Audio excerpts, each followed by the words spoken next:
Yema de Obebuayan, Eba challenges eba Eastern region ha. Nama Eastern region has for sweating me up for Montum. And Yama be a Bushima, and he has a Radija Juma. A Bushabi or ha, when ye with Tim Wanning. O feel okay, but wouldn't nife. O okay. Into a bit to make us a Yabushandi Yawonipa, Yanisika. Memeno Yagene. O here be a dawa Bushamuno. Jesus. Me, you jack from Ghana adisiye obuoba ofore amanfo emamo ache edeba Ahenkan 93.3 FM. There's nothing in Ghana like Ahenkan FM. For me, Ahenkan is one of the greatest media houses in Ghana. It's one of the right person. Your glory fills the heavens. Your power none can comprehend. The heavens is your throne. The earth your footstool. Jehovah.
Be free, Malcolm and Nina. And I was you.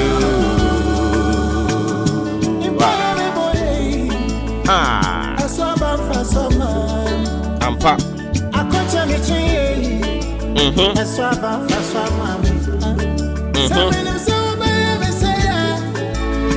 Anka.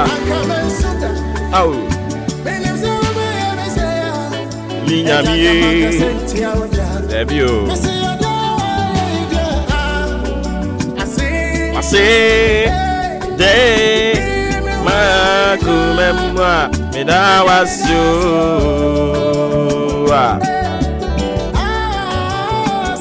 I say, ooh, da da da. Wow, say, me free my kumemwa, me da was you.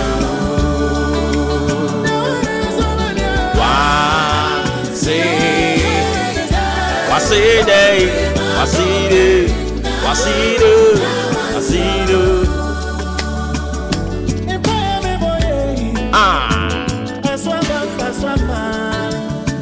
Uswabi suye.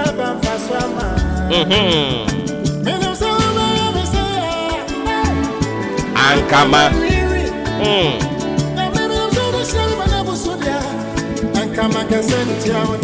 W.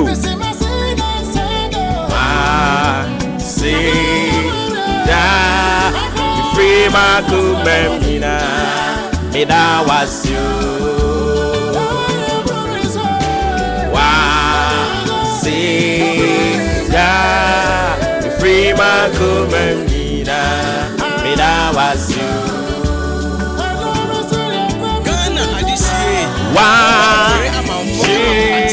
Hey, you free my kumemina, and I was you. See that you free my kumemina. Yam Fabium.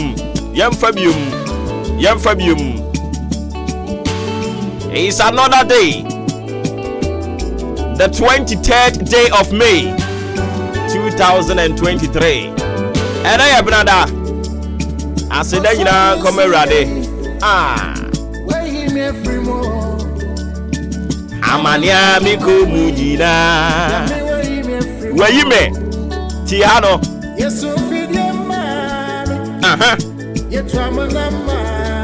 Oh. Me obuoba mi nye dawo. Wow, hey, see, be free, my kumemina, and I was you. Wow, see, the radiasi will be our bia. I don't pay the radiasi. Be one of them, say, Eradi asidam pam free anumu da. Ye free akra mu, ye nipadua mu, yakoma mu. Ya beko so ade Eradi ase. Oni ye di ni ye. Empire boy ye. Esu ayesu ye. Akontra ye tren ye.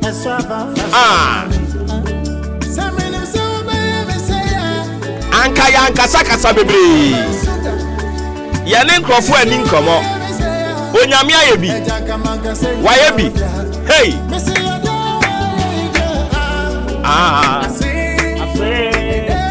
De prima kumem. Proper warm up.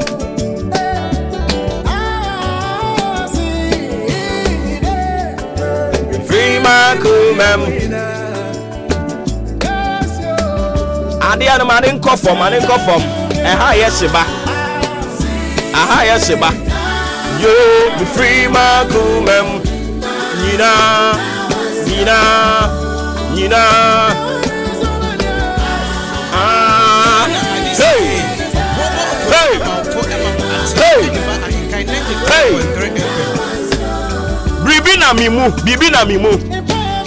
Bibi na mimu.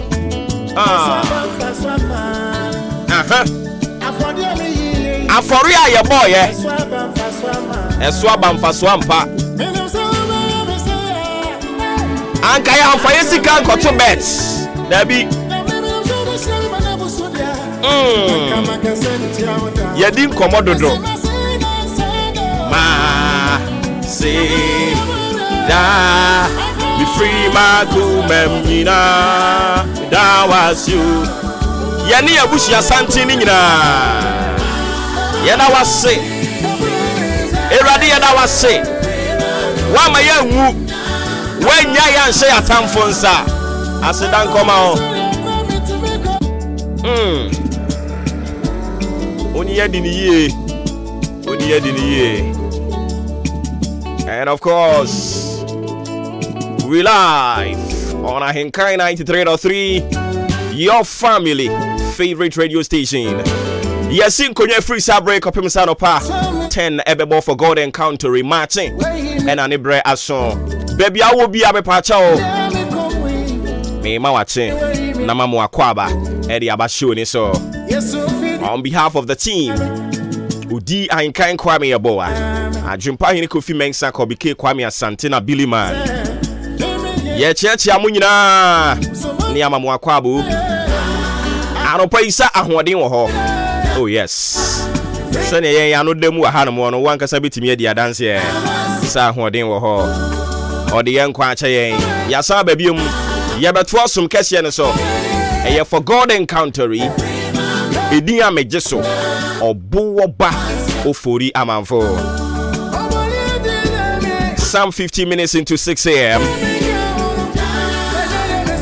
Tuesday, May 23rd, 2023. Asedan kome rade. Ebenezer, baby odi abedrunye. Yeda so awo gidie ewoni mu se wonu nyankopon odi ye free ni yoma papa ase no. Wo de bekwa awie ye pa. And into what ye sha fina say from January, February, March, April, May, June. Odi ye beko. Ya ku yanim kakra ewie mobra se bi besia ko ne demu no me pacha ma me fanto aso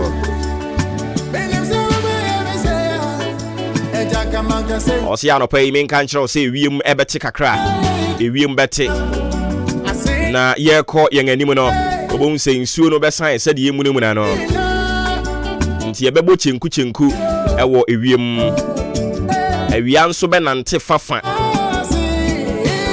nanso ye den yara awia no ebedwom ensuo ewo wiem ene nso ene nti ya no wa hyene nso de amame ene oseme kan kire se nsuo wo wiem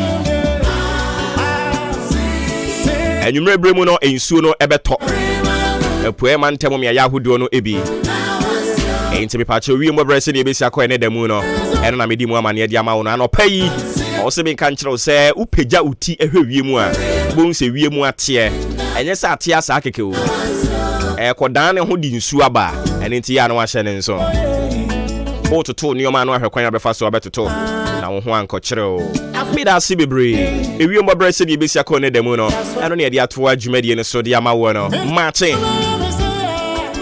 eno ne dwumadi ne din wadwe nkyere ye je 0594841044 0594841044 fafo fabra ye kwa animu ne ye bekenkan ne kama e de ama o Free Makumemu Ghana adisiwe oboba ofore amanfo emamu ate edema ahinkan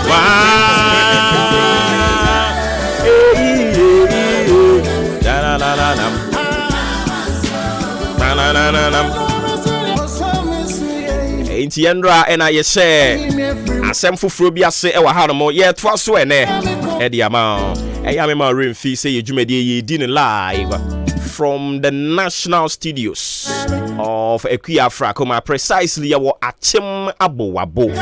Iwi ase afa na nyina betimi atie bi www.ahenkanfmonline.com. My tune-in modern Ghana Zeno radio app, Ghana Waves app.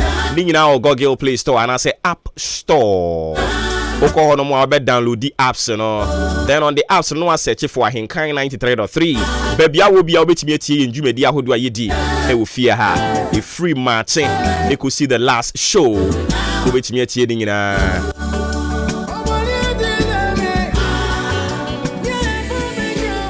Sabre ne de. Yan ya tenase. Baby atemudin. Aha na Ghana ekasa. Aha na nyansa enso ekasa kire nyame ma. Aha no mo na yeti nyame ne. Aha no mo na ye ka no kure no sɛ de tie. Yemfa nkwa anwan. So we back on your radio to do what we know how to do best. Kan o kopim say anopa nondu ebebo. Mimi dinin sesaye obowo ba ofori amanfo.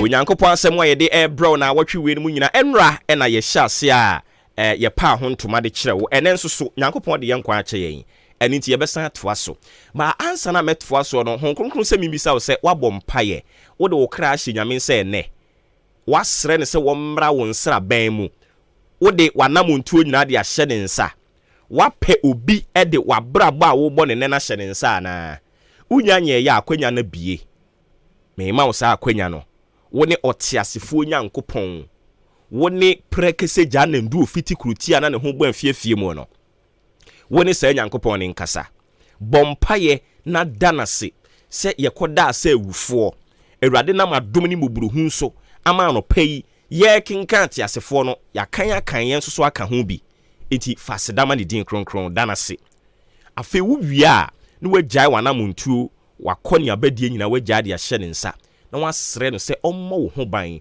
ɔnhwɛ wo so a wo ho ma asɛm mo amonkɔtɔn mo amokɔtɔ Awurade nka mienu nyina ho na adom no so mfa ma yɛn ɛwɔ Yesu din mu Yesu fidie mami yetu amana mami yekantema kumbe so se ye dawa brabo imu so mwe na ye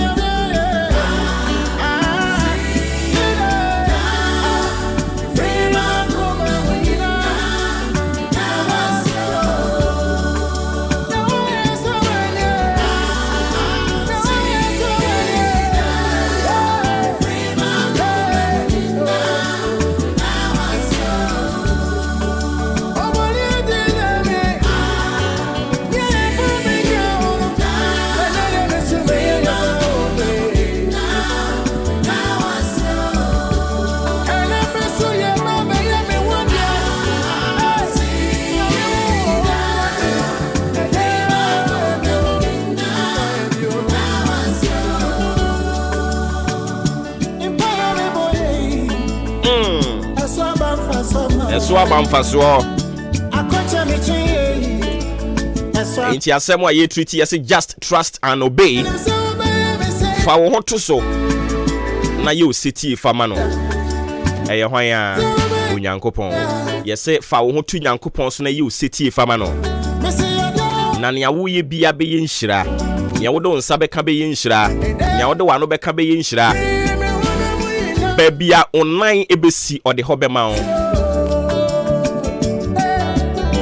wode fa ho to ne so fa wo ra hye ni mu na ye wo setie fa ba no ye can carry John chapter 9 the verse 7 ediako any or say and said unto him, go wash in the pool of Siloam, which is by interpretation sent. He went his way therefore and washed and came seeing. And he said, "Uchwe baby, I'm a faddy free." And one I just say, "I assembly edi can see ye." Enti send ye be ya wo bete wo ho ase yie kakra no. Ma me mfa wo mra wachi kakra ne mfa mra John chapter 1 no. John chapter 9 the verse 1 ede ko no. Yen kan free ho se ne be ya wo bete wo ho ase kakra. Enti wo say, and as Jesus passed by, he saw a man which was blind from his birth. Osina oritwamu no ohunu onipa bi a nani afura free na wom. Ehon so another mystery wo hono mo. Nani afura efri na wom. Enya asase isu na obae na obi bo nidua. Enya asase isu na obae na BBC ye nani fra yo. Na wom nti ye wo no mane ba asase so no nani ayeden afura. Ochina ye beka ho asem anase any other day bia na nya kwanya. We will talk about that. Say yeah nani fra you free na wo mu ba ye. Ye de atoto ye de ho. Or say, and as Jesus passed by, he saw a man which was blind from his birth. 2. And his disciples asked him, saying, Master, who did sin, this man or his parents, that he was born blind? No bisa say. Or say, the no kind of honey bisa no say, Rabbi, or churefo.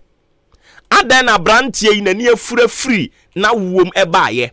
Eye why na di bone eye ne papa eye ne maame anase ono ankasa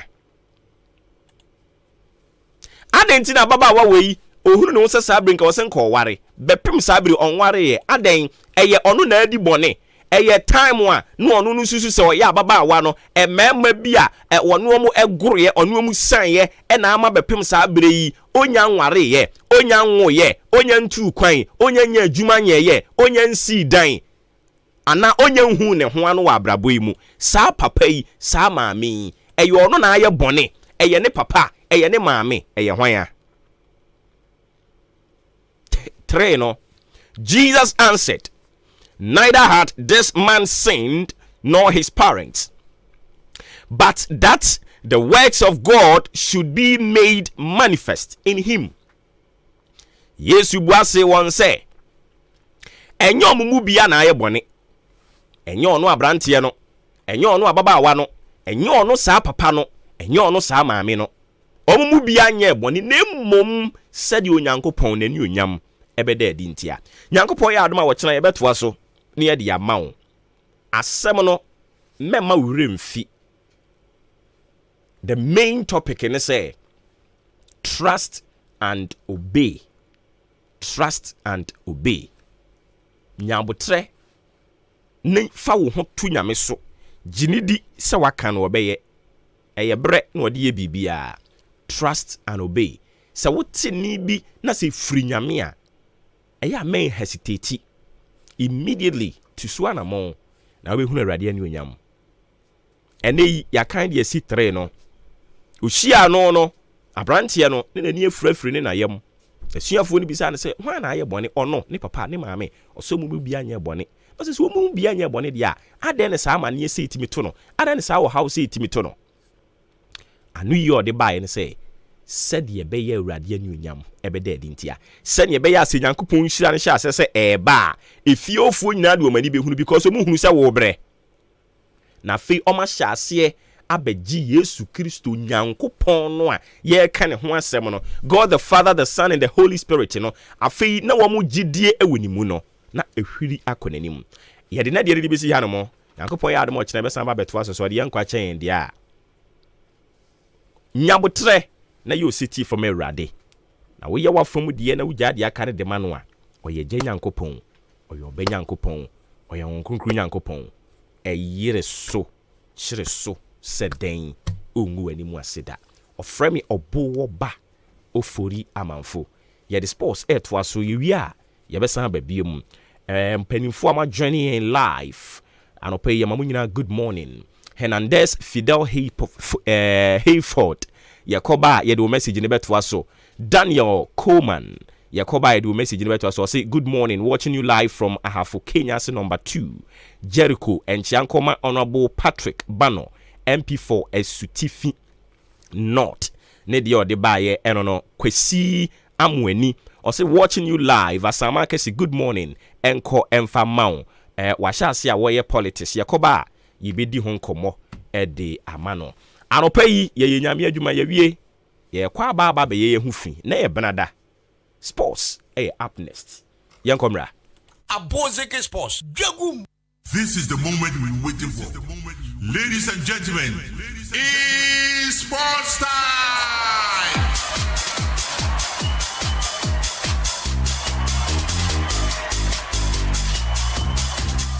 Joshua Obi Bibi aboko de Bibi come on Opoku Chairman General. Ehye O bi ahye ye. Ede radio ase Nzulu na ha adwen o. Ha adwen ye njare no nye na adwuma Se ye bi wura mu o. Nti bi wura mu de na se sa na be kɔ. Sisi ade bibi asesa nti ntumi hu se month na ye bi ko wura mu no nsu de betwa na se betoa so a ba originally ni enim senka ye June July ba sisi asesa aba be me bibi atimisi e bi kura na ya no si ya Yesu kura eba na chama me se mebusa o traffic light na ko si sen kakra ye beso o se me no mu tu nchia ya page si ho wo se na wo nya be ma na se na me mom sen atwam kura da Joshua kotoku omo nya ko ana omo da so wo mu oh per point na manya ndi omoko oh okay I don't know sir I don't know go bisa le dia no dey I want to say kotoku ko dey da o Debi say league ni minim so ma bo wi ana so mo wi got 3 games to go I got 3 point na manya ni ya akoma nim krampo no so mu wi ni a omo form ko ba bia oh okay into oma ba fie oma san ba bia a no mo wo first no the Bosomi United for ebo no division 2 oh okay and oma ba Oko United level na Oko so division 2 Oko no so division 2 e na say Oko e kwa sampanies a wontumi nko na nim kra da da yi so division 1 no tiko division 2 but I feel good offense performance you me say middle league no mbetimi qualify ba na oh okay am for now de munya hu team say eba Premier League no ya hu ba ko penalty ya yes ya hu say nations aba nje hu tu nations ni ade Dr. Kwame Chini team abeto no nations FC eno wey eno Kumase oh okay so so aba na bando out of lines for no so aba oh okay just Eastern region the team be apart from Kutuku na team be am bi mo apart from Kutuku no ma fi Oko United omnom to so mienu nti likely so mbetimi aba likely so mbetimi aba division 1 normal be ka Kutuku ho division 1 ho na just league no crowd omunya me ho da omunya me wa yiso mu wie division 2 normal ba division yakosampafo yi mo nkomra Rana pay adishemamba Ghana mamba yamma munyina kwa basun kubi ambra hinka 93.3 so yatenasi agudie mu nsem ena yede eba medin edi Joshua Kwabena Janim wanya ate obrimpo poku are in Canada Yosef Adu Benito Mauli na fe Raymond Ashete Rat munyina moboa nye de nsem no enso Abidjan enano pay edi kan no me fasida Emma Jubilee Hospital maso asema agudie mu nsem no yede badan dan nyina me ka che se oyade a baby papa wokọ a obonya yare saye ma yare wanyina atu ayira no eno ane Jubilee Hospital oba emfa won yare bia eha wadwen no doctors na nurse fo begina 24/7 ahwemo yare wanyina atu ayira ebia lab na pese oye pharmacy edu na pese oto a pharmacy kese on ma edu a pese oto bia no wonya bi enso ato elho afi antinental care ho de ma mafo afuro na afi postnatal care enso ho de ma ne no omo awowi akora no ninyi mu no sene ne ebesi akọ ene ne duro be na adema no nso be na do me tia bona akora no so no watimi agina brane afi bi ne surgery operation bi na pese ya BPM na yemboa ebia wa fafuro pese maternity ne uye bia BPM ya kache a midwives e ho no ma o medanda na wa kepem ne no boso ne beso no obawo afa ho afa oba afi ultrasound si scan no enso aba na se we ne scan bia bi etwa enso e ya kache yare bi achi usuro o fare so bedu nkomo e de achire unua BPM na no ya cancer unit no enso embedi enkomo e afi wani na wo hwa dia unhu we kira unhu ebenwa unhu wa hwa tu asyentem o china bi no o de ha kese pa na bebre ntene no BPM na afi eye clinic amfiri ahyemu ma no brane mfansa yare na bibia nso enkoye emfa mafire no pa bia no ya dia enchekire enso ekoso edema diabetes any hypertension fo no afi wo fie anaso bebi na pedin papa ato adi aduane apomudin ewo ma BPM ya canteen na ide ya bie no aduane bia opa to bia no benya bi ato na bibia nso akoye ede ama se oba no kita insurance so dia ye beje na ya hwe se ne no national one na se ne private one no ye beje na ya hwe Odababu road Amanta bridge ne so hono na hwe echi akwan a obehu ya frɛ number so na oni endi nkoma aka wo echi nyina 0244 575799 0244 575799 and 0241 784645 yen shan samana se dia yen sha se fifie na fi akowie amonone yen sha se fi GFA president papa fa na se keto kreku na onum se ket enchei na papa fa krisuti mpanifo boni din so mra no me fa the blasters of Ghana adwuma no mo adwuma na fi papa fa George Boatin na fi Didi Dramani emu na chi don na fi omo fa blasters enko bosha asase ne so na ensemi beto dwa se keto kreku ni ne na se ni GFA foi enya de omo support krisuti na se ye boni din so me manager mfama the blasters of Ghana no GFA foi support na no nyina nya ise nya keto kreku ne bisa se kete enkofo keka se wo ye bo krisuti din na wo keto kreku no nkrofo na mo support na kete wo sansem ne enkofo ka no enya de ya no kra no mu ono oni ministry ni aban ne kabom eno mo bo papa efan krisuti din ye ntie se ma GFA president papa efan keto kreku edi tudwa. If we didn't have the trust and belief in Chris Hughton, he would never have been the coach of Ghana. Just take this. So long as he's the coach, he has the support of the executive committee. He has the support of the Ministry of Youth and Sports. We've been very, very supportive of his work, and we will forever continue to give him all the support that he needs. That would ensure that we win success. We trust in him and the rest of the backroom staff. And if it is that we'll win trophies, we have to stay with the team. We have to give them trust. We have to give them time, and they will deliver. The executive committee had trust in him. We were sure about him. We had a clear plan for him, and we executed the plan. Before we gave the job to Otto Addo, we knew he would not stay beyond the month of December after the World Cup. We were very clear about this, and we had a succession plan. The successor was Chris. That's why we brought him much closer to the team for him to get to know the players and to get used to the culture, the history of the team, the technical or in-house know-how of the team, the ins and outs of the team, and to get him ready to take over from Otto Addo. It was a very clear strategy that we deployed, and today Chris is in a better position to handle the team. Enti papa efano se keto kreku yesabu sanse papa yetiti se national team no o keto kreku ona ya o free players no ede ma coaches no so ono no anya sa no tene mom coaches na nkasa ene from players eno so ket e kan bibi kakra de fan. No, not at all. I mean, when I hear those stories, it makes me laugh. At the end, I am the leader of the family. When it is that I'm not happy or I'm not sure about how things are going, I'll ask questions, I'll have conversations. But he's the head trainer. He has 2 very good assistants, and they will forever take all the good decisions. Enti keto kliku ni semno no yeguso ejina Black Stars of Ghana Mohamed Kudus aya branche bako bepiemo the senior most national soccer team Black Stars of Ghana okonkodi ye wumpa no sanso si akan edema Ajax Amsterdam Holland Eredivisie ni mo na baka 2020 na branche no join Ajax from Northern and no na say Denmark 9 million euros na branche ne de join ye bobo ku an friend Ajax Amsterdam na branche ne Ajax contract ne ebe end 2025 reporter yensa kan say Ajax for the contract extension koma branche say on sign na fi on twa so endi agro efa bobo ku an de Ajax Amsterdam na beto dwane say Mohamed Kudu say nya de obetimi atoa so ene Ajax enso aye djuma bio na kra yensa kan say Arsenal Manchester United na fi Newcastle munyina obatwom disa branche ne Mohamed Kudus no omuhia ne service this season kwa 41 games branche abono waye 24 games involvement na so abo 18 goals ama 6 assists to branche ne body esu ani pa ye na no chema brantie so befi Ajax Amsterdam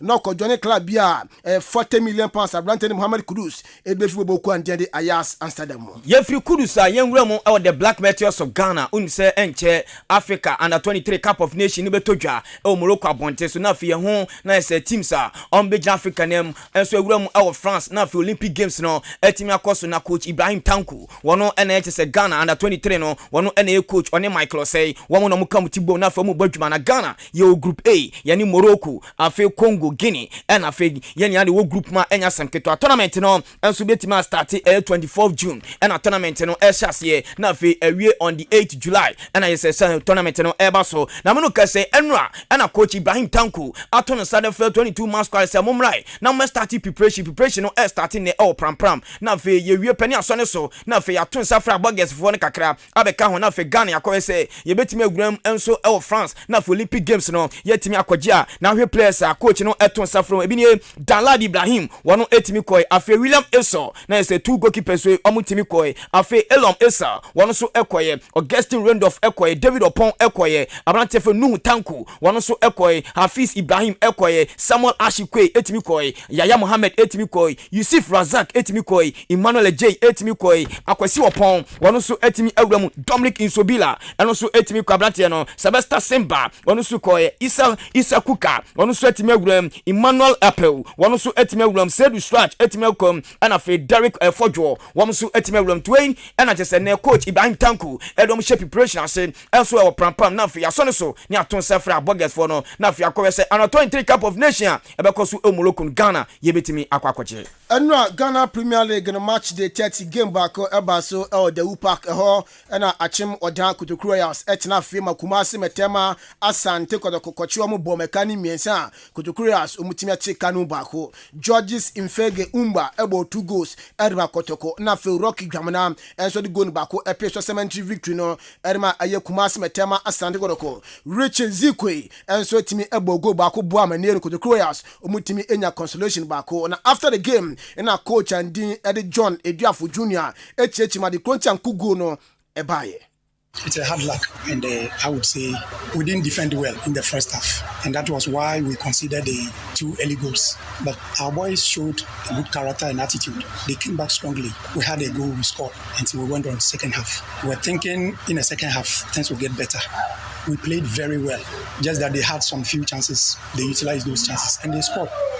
And it's part of the game. Football is full of mistakes here and there. And once you are making mistakes and the opponent is capitalizing on the mistakes, they make good use of those chances and they score.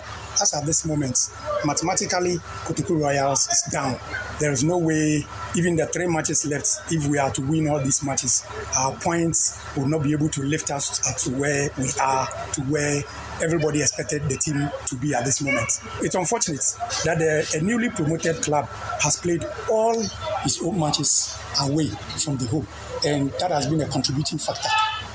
Now, Coach John Eduafo anusi yepe na say MOTM man of the match Prince Kwame Dogbe and so ekasa kakra nkomo ono so di jaye e de fa game no ho eni. I think say I started league enu na Emma da be bia ye won. Is it amukoi mo baba ni manim ya? Yeah, boy ho. The season na ye be ho there. Let's come back to your individual performance. More loose, but what's the man of the match? Over describe your performance. Yeah, I think say like I did very well because Ubo in the likes of Jackson Bray and Agadas now to make man of the match. I think say a good motivation, mommy. Now is there I'm on phone say where you who as one of the best players see. Team Basse or probable Premier League as over in there. I think say me train off any bar in the We MOTM man of the match game against Kotoko Royals ene Asanroko Prince Kwame Dogbe ni nkomo di jayen eni. Yegusu awadewo a yenwura Kumasi Asante Kotoko coach Papa Fan Abdul Ghazali. One also after the game, one also the nkomo kakra eja Kotoko fans no yenti nsem no. Today, we were only here for 3 maximum points, which we are able to secure because looking at the position that we were lying, it wasn't good for us. And we know once we were playing against a relegation team, even though they are in relegation, but they play very well in the pitch. You can see clearly that they were able to dominate in some moments of the game. Technically, our players did what we expect them to do because today we were saying that we came with a mindset that we are going to go all out, press on the ball and then win the ball and then fast break. We use the attacking system that we decided to develop, and it got us the first 2 goals, and then we were able to maintain it that way up to the time we had the 3rd goal to end the game with the 3-1 victory. Enti Abdul Ghazal ne we ze ko isese ekotokwa ka 3 matches league mu je ana no so bibia betimi ese omo 3 matches no so mutimi wini na me dem na Aduana Stars so tehwe a kotoko betimi age league no. Kotoko always demand to be at the top of the league. We are still hoping that we keep our momentum. Now we have won a match. We expect to win the last 3 matches. Like you said, mathematically, if we add this 9 points today to the points that we have, and any of those who are leading us to drop a point or 3 points, we are likely to come on top of the league. It will depend upon us to work hard in order to get that particular 9 points and praying that the others will also drop points because it's part of the game. If we place first, Kotoko will be happy. If we get into a better position like 2nd position, why not? But I still have the belief that if we are able to win the rest of the 3 matches, we can get on top of the league. Abdul Ghazali Asante Kotoko coach. Honorable Osla Gifty Owusu Ekufo Esquire Mami Nese Oye MP Edema Ablekuma West constituency Ewo Accra. Santo Chuma Sanso serve as Minister of Air Communications Edema my Konkron Ghana.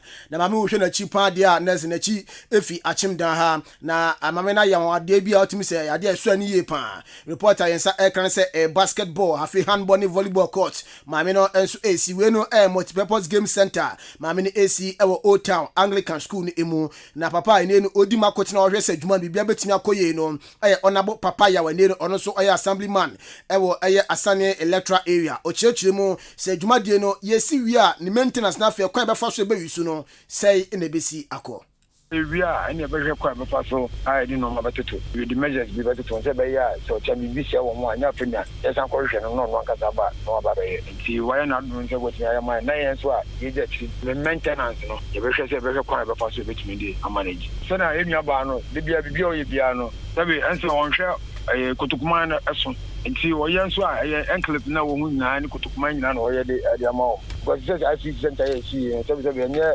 Anglican school no nko a ye ma kotokuma ni nyina ta ye ma obi owo patam bi opeso yusu no dan ya yen multipurpose no same thing bia ye bia no o ye no se be ya kwala na se bia wo brono no be ha nyina no bia betumi enya sa ekonya no na yusu sa de no we honorable papa ya assemblyman of Asine electoral area in common so di giant eno Moses Amapaka Mediama Sporting Club president ono ka se Bet Power Ghana Premier League ebo nkofo no enedi kan wo mo 53 points ameno ka se Aduana Stars HC wo na na ameno ka se papa na babonten so ka che ni players no Vincent Atingamo afi Tovas anobamo so mutimi gi Ghana Premier League na obema player bia $1,000 na no Augustine Evans Adote Mediama Sporting Club coach eni bo prince papa what the mo president eka wo se mutimi gi league na obi aje $1,000 ede gu ni botosu Mediama de omanya ko di league no kan de kwan bia so omobeje Evans Adote.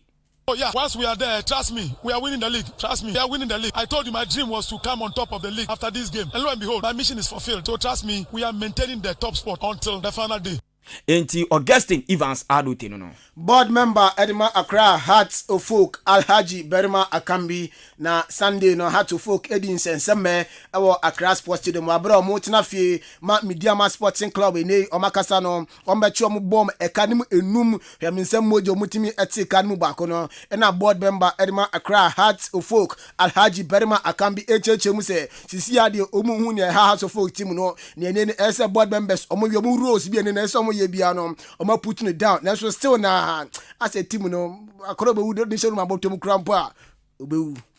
In fact, I still can't believe it. There be a problem no one no mummy enye den yen fancy ho you be who say yes this is the problem because Sebi as a board member you running day-to-day activities. What is it your roles that we're supposed to do that we have not done it right? We have done everything perfect. Looking at the situation, Sebi, we're still going to camping. What we do, we're still doing for them. Because footballer here, Bono, everybody, we also have the chance to win. Would you have believed, say, Adriana will lose 3-0 to Accra Lions? Nobody thought it that way. So because said, Media Mabesha has 5-1. Will you believe it? So we were all doing everything possible. Honestly speaking, Oshe born, ye place na ambo homomadin at all. My name send ye boys ne ebobo. I don't know what really happened. Unless ye share no can asem etre why things went wrong, but it is not something that me met me I can say this is the bet. To be honest with you, they did not play any good football.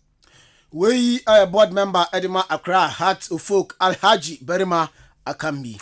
Yengramo na fe yenko the Black Princesses of Ghana unse Ghana under 20 wafu zombi tournament na ekoso no menoka se Kumasi Baba Sports de me Ghana yenso ya resi betimi ye first game ya Chibeni ebone economy ensa Beni entimi ante nyame adoma 27th Saturday bay Ghana ye ton sare fe Ivory Coast nenra uwramu so ewo na iso owa school mu ha enya semketo coach Isif Bazigli wane ne maba wane ne enya semketo ena ye Stella nyame chemo okohe mafie nyame ne mo a na ye se weji ball no amakro so aba we preparation amode ye e dey atwen e say Ivory Coast nyame adoma 27th May no and asa game no eba so Kumasi Baba Sports of Ghana me no ka say ye 3 points a yetimi nya draw cry qualify ewuram e semi finals yamfa sedama Elohim Treatment Center Dr. Bednego ena edano na be piem oyakachi a na se hunhum yare na fe eniwa yare nyina no yade nyina ne yesa oyakachi ntinde ebia aye yare aye kranko ne ne eda so be piem na fe yensa ne one time emfa emam stroke na etete wo anase ne waist pain si yare ne ne eja kodanda sciatica prostate afe infertility oyoba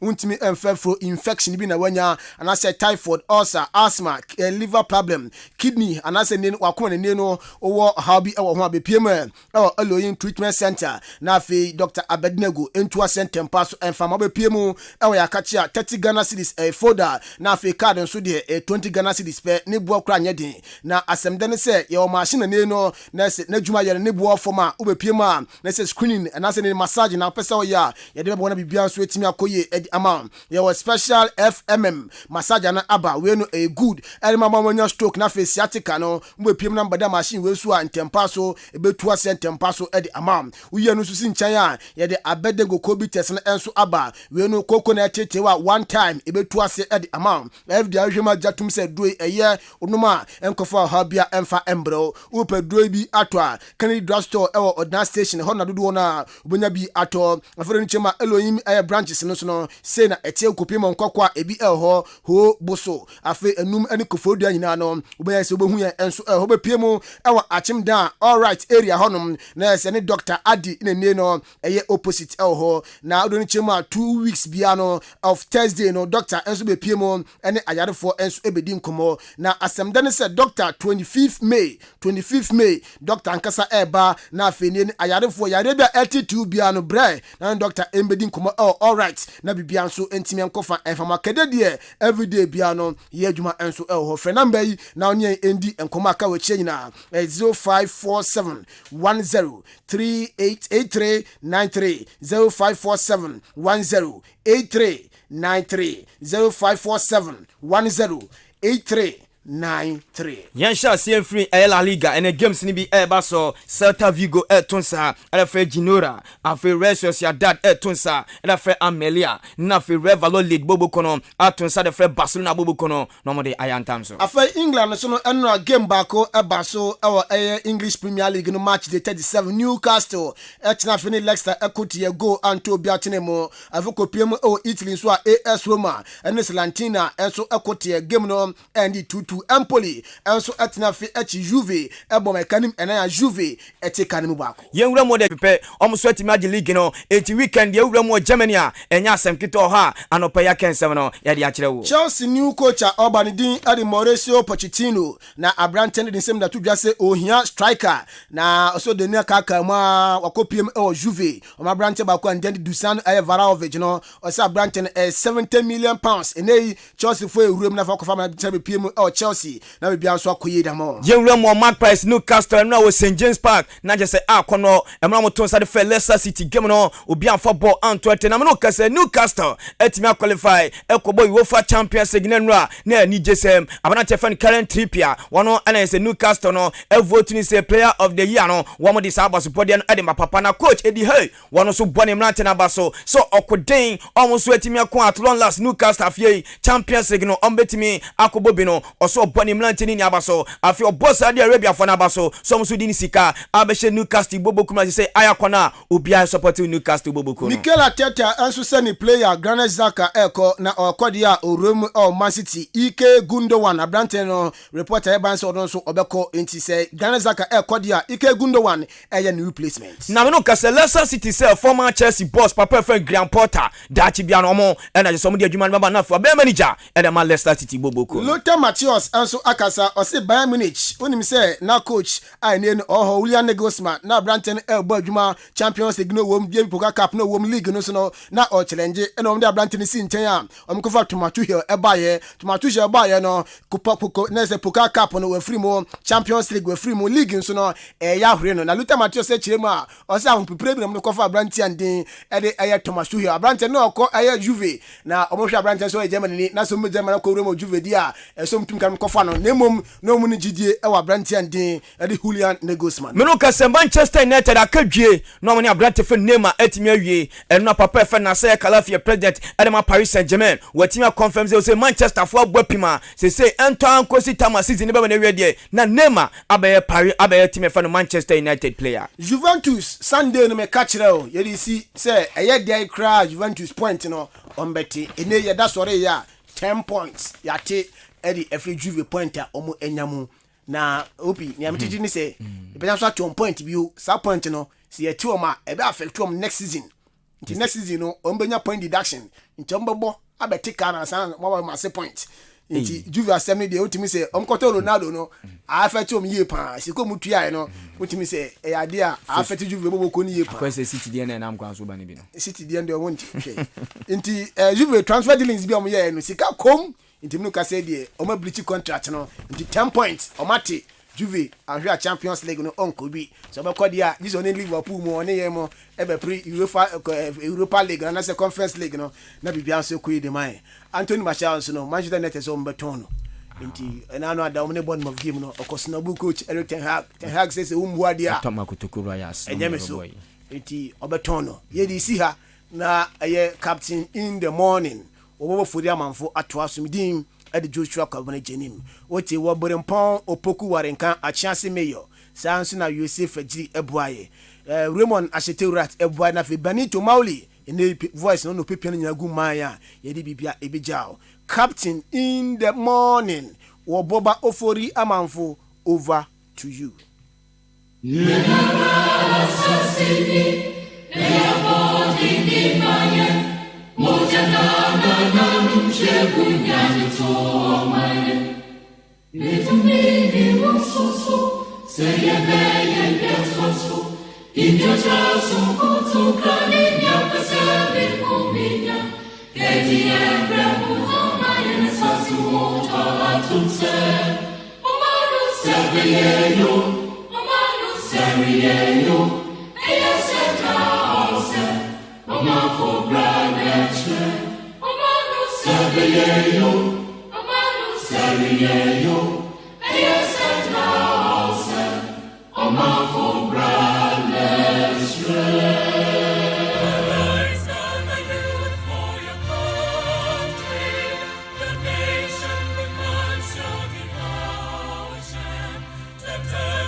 So divine.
Adisiye, a bomba opere amount for Emma Ati, and the bar and kind of the 3.3 FM. Minsurori, oh cameo, utimeni udimachi akwenyi naremo. Minsurori, oh mafa.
Yeah, the Asidade Bema sports team, Joshua Kwabene Janim, on any dom.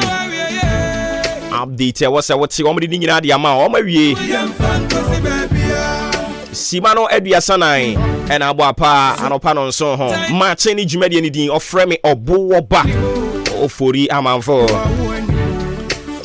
I fear the Akayana to us the amount.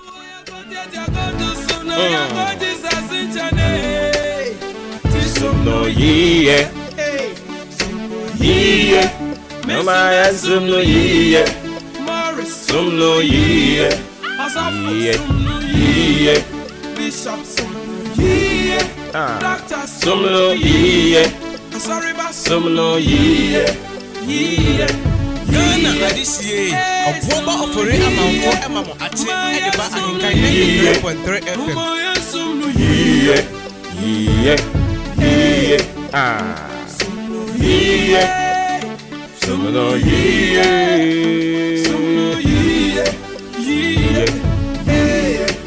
Pachro wana se musa.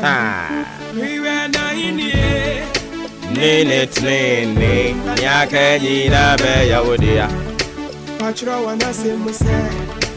We were na inie. Nene tlene. Nyina be ya wodia. Yeah. Mesum no ye. Asafu sum no ye. So a glorious happy birthday going out to you. Or Frederick or Marie. Frederick or Marie, today is your birthday. A glorious happy birthday going out to you. Frederick or Marie. Or tie for Parkwisi.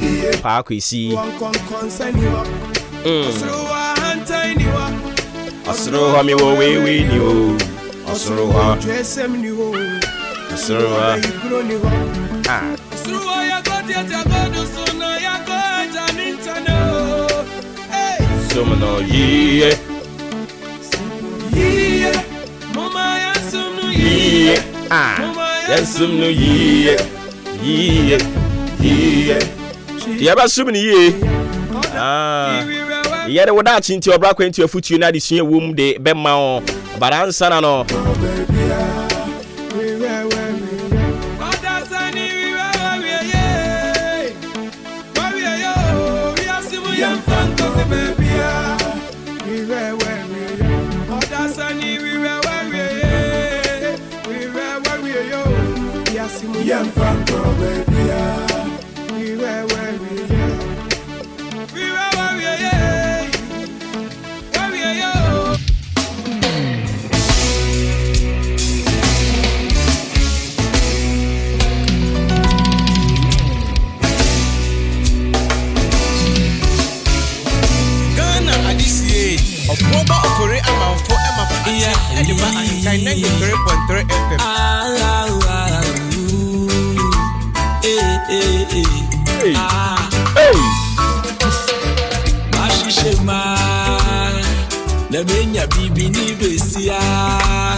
afedi ati asimu proper na sumni ye de ne no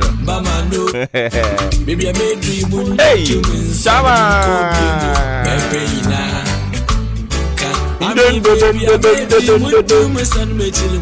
yes ohina kwakura ni sisi no nya ohina brante enumi mitimi bo na vem betratra wa na mo ye sumni ye no petutu ade what was mani nguro foforo Ghana adisiye oboba ofore amanfo emamo ache ediba ahenkan 93.3 FM. Thank you afi nguro amozede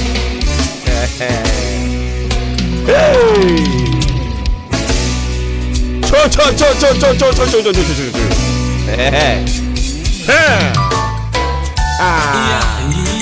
we are calling boko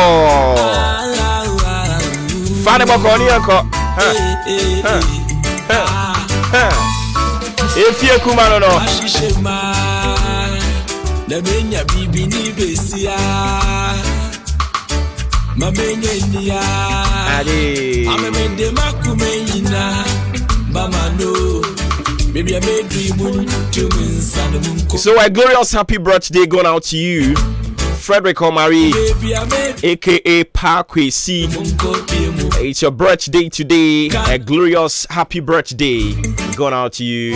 Live long and prosper, and of course, live to be 93.3 and beyond. Oh yeah, kunta madam for.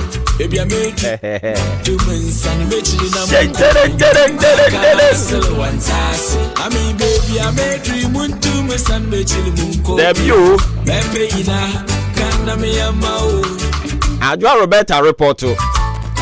Returning kanche. Hey, ababa we. Umu anoko habination kakra. Na nso oben. Mozo ya de ya hoto so a na mo ya me yensesi from. Ajua Roberta, Mrs. Okay FM. A very good morning going out to you. And this one also says Nana Jemfi also watching us live from Kodie and pay a church a Kodie Funina Azema. You will come to your message later on the show. Sir John Busoso, also a very good morning going out to you. Nana Mensa Welba. Osemi mamwachiu abusuafo ene kumewunie yate say ready to vote. Nana Mensa Welba yeda si bebre afei mu amu yusu fido account ni nyina ye cheche amu nyina say tidan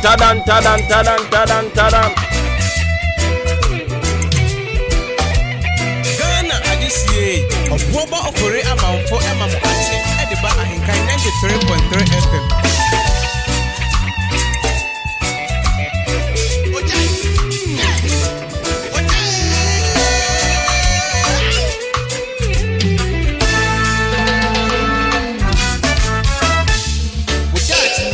Sembika obanyeni nyana malobaka Yabanana milike visa mwani nyana waneba Simple obido wa edonibi ya fin crofo bi o na so yentimi nka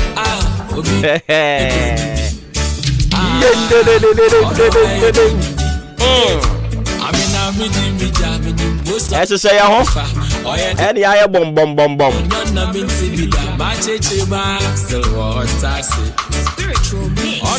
sorry Steven also good morning bad man or no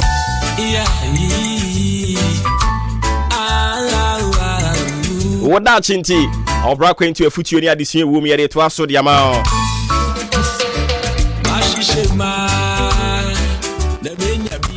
etinka Eastern ka beti kwawu ene de ye kumewu ede na ekoso ho yede de akire empanimfo enan ene omode omo ho asi wo no mo se yenkoto onso aba NPP afem no ya wura Ernest yawo enim NDC afem ya wakwasi amankwa me kan ya na adi Kristo sum to aso akwasi amankwa Kristo sum kwa kudia afo no so ye mienu ya kwa kudia senior ena kwa kudia junior omu nyina nsu fra kente omu nyina kokofa dof Electoral Commission said there be I was see a dane baako de ani ho nti aye baako ne ahyenso de no aso aye de do modam hey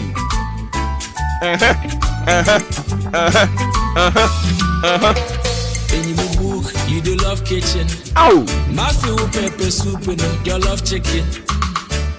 In your book, you do love kitchen. I mean, Matthew pepper soup and you Meshach Champo. It's a great show there. Yeah, that's be brave Meshach. I don't pray you would that into your bra into a foot near the swing womb. About your mommy fan to us on my own. Bro for Cassam must say always make a total effort. Even when the odds are against you. Always make a total effort. Even when the odds are against you. We are bro for you be breaking it down the amount.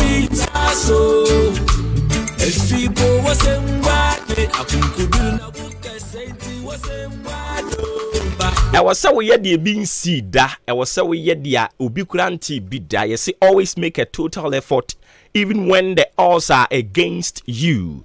Enti betimi abasa wo adwumam, ebetimi abasa wo krobim, ebetimi abasa wo fie bim, ebetimi abasa wo aware ase, ebetimi abasa wo suku bim, ebetimi abasa watu kwan kra wo bi krom. Ya ka kire se saade we de yenye wa ha.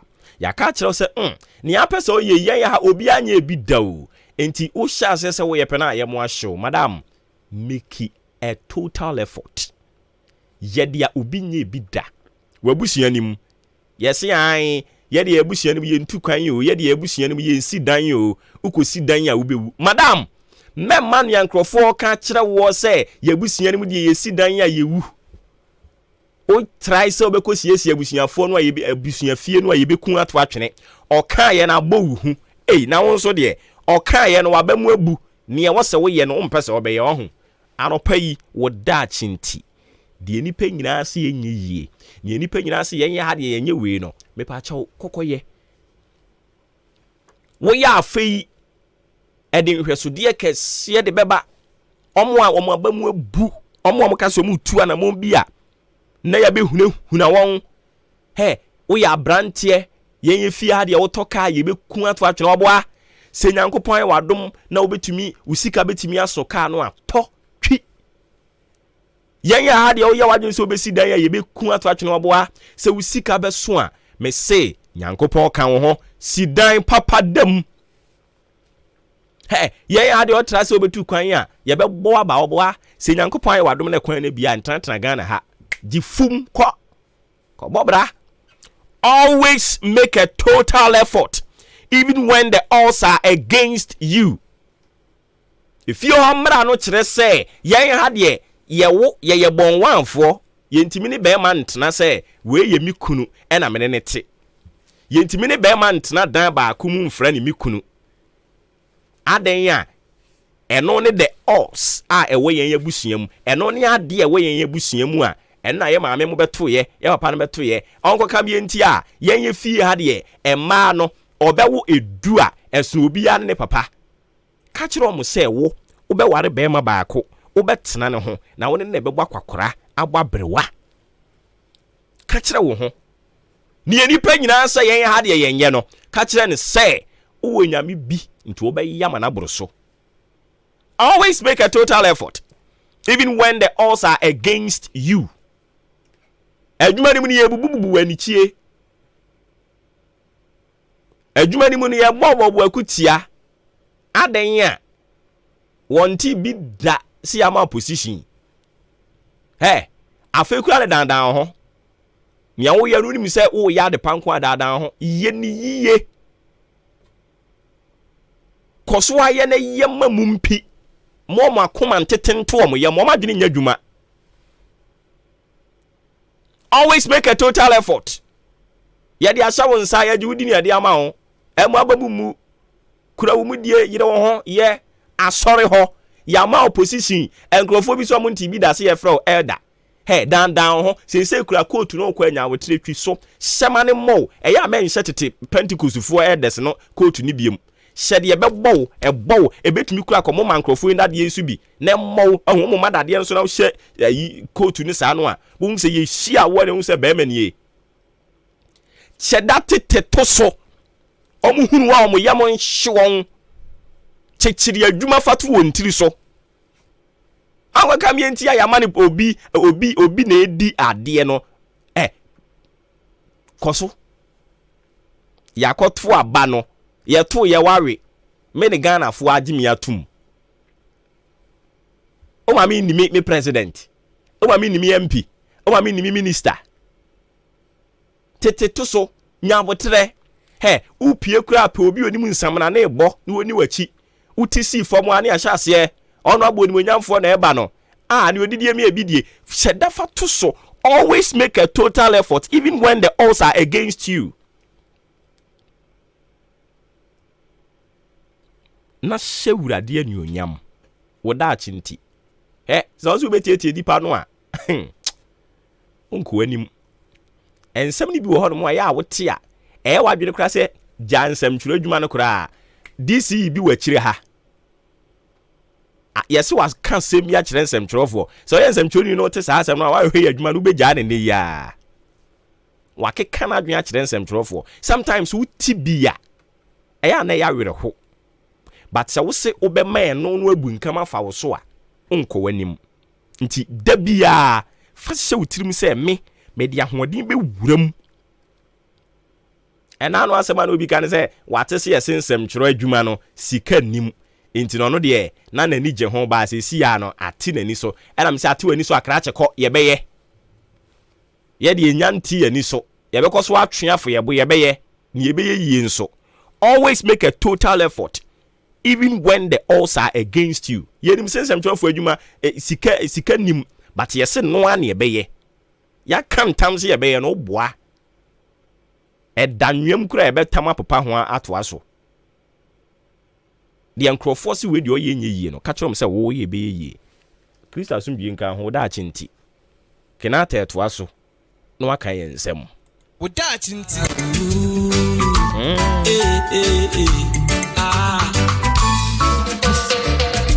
Shema na menya bibi ni besia mamenya nia amemede makumenya mama no baby I made dream and munko mepeyina Komensa e wo pilatu arope ye cheche adomi fo nyina kana me yamao and now me by fie na kwabenya still like once san ye me kwabenya yi efibo wasembade akukudi na woka senti wasembade me kwabenya yi once san yo baby amedi mun tumensan mechi na munkobi maka sel wantase ami baby amedi mun tumensan mechi munkobi mu mepe ina kana me yamao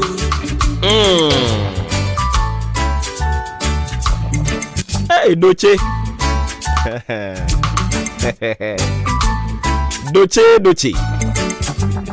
Doche marakuku afwa. Maakye On pepper soup no your love chicken. Yeah, the bon cat and boss what the better so the amount is here. Pepper soup no your love chicken. Until for ya get for you fancy na adi echicho atoche na mona dressa yake mosi maso mi mo boy romantic oda body na kumemo okay you na mante lehu da kulpo ya moda mami ye nyina ya nonsense we me to le mo say da facts oda no go fu pizza mosi ma moda no go fu pizza so Efibo wasembade akunkuduru na woka senti wasembado ba baby I made you tumensan mechi na munkobi maka selo wantase ami baby I made you tumensan mechi munkobi Ghana hadisi baby ina for it na me yamao ati ediba Ahenkan 3.3 FM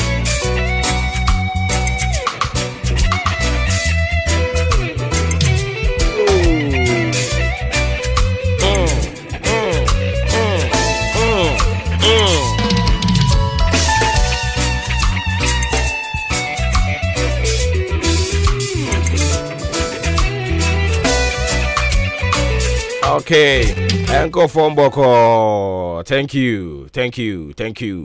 Kenata edasi bebre anopai. Kojobonsu, o asante nana kweku onso so anopai ye chia osa pel ufori akanya. We ye chia. Me kawa sembia na afia bim so de aba metirem, afia bim anopai ba bia wo bia. Jaden mame onso so ye chia o.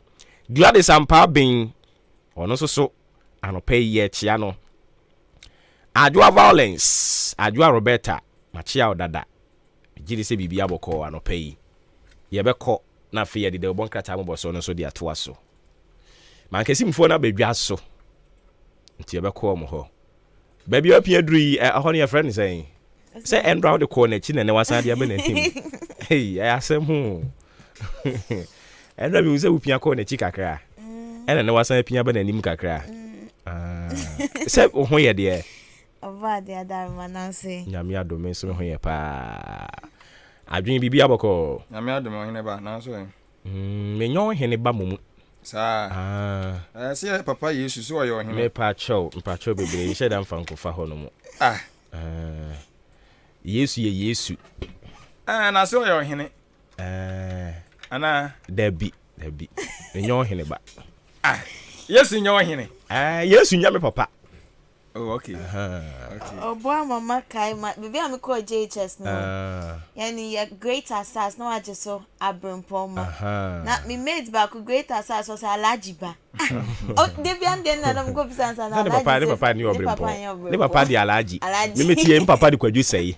Also say you are Hineba. Alajiba. Papa could you say? Could you say you free kwa ubu any your bombing? Any nyamiadu. Could you say ba? O can sad ya. Sir. So here dear. Yamiada Roma. Yina your hoarding. Yo. Search the concon. Na go do akodi baby a nkrofo bi anu demu na wo de wo de aye space ya shey. Go do ya hina akodi baby. Ada yam go do esi akodi baby a ye ka kire so mo family. Chamai. Ade ya yam ye go do. Na ade. E mo me papa me tan tan so sa be mu me ba chew. Hey. Pa chopa mo bi be bobom me dwedwe mani. Mo di go do bi to mo nsa de bi to tu wani. Ah. Ya santefu e be ku nipa kure mu. Ese mo go do no amane bro so. Ti mo di bi to mo nsa. Na mo di bi ahyehyɛ mo ani. Aka mo se de no. Ezi ano kan ya se awie. Just mo awie kra. Sika dwa kofi. I see. But anopo mo timi monitor kumawu ne ekoso ho. Yeah, I think so. Yeah. See a police for my and Hobase on Bayo Mafam dear. And I think report I flew on more bounce which is Sampa. And Bambon Sam de Bijana also. Now 1 or 2 should be said. So, what to say as someone could do a more coin be? Could do him for coin. Kumawu, say about 20 because you see, ye the young people could you be more coin. Endra Mitier MPP for Nakakra. Omo kyerɛ sɛ enye abatfo ni ntia na sɛ asɛm bi na ni asɛm bi abɛhyia enti wɔn sɛ yɛ to aba wɔ kwan so lord kwan so sɛ police station wɔ hɔ deɛ ɛbɛkɔto wɔ hɔ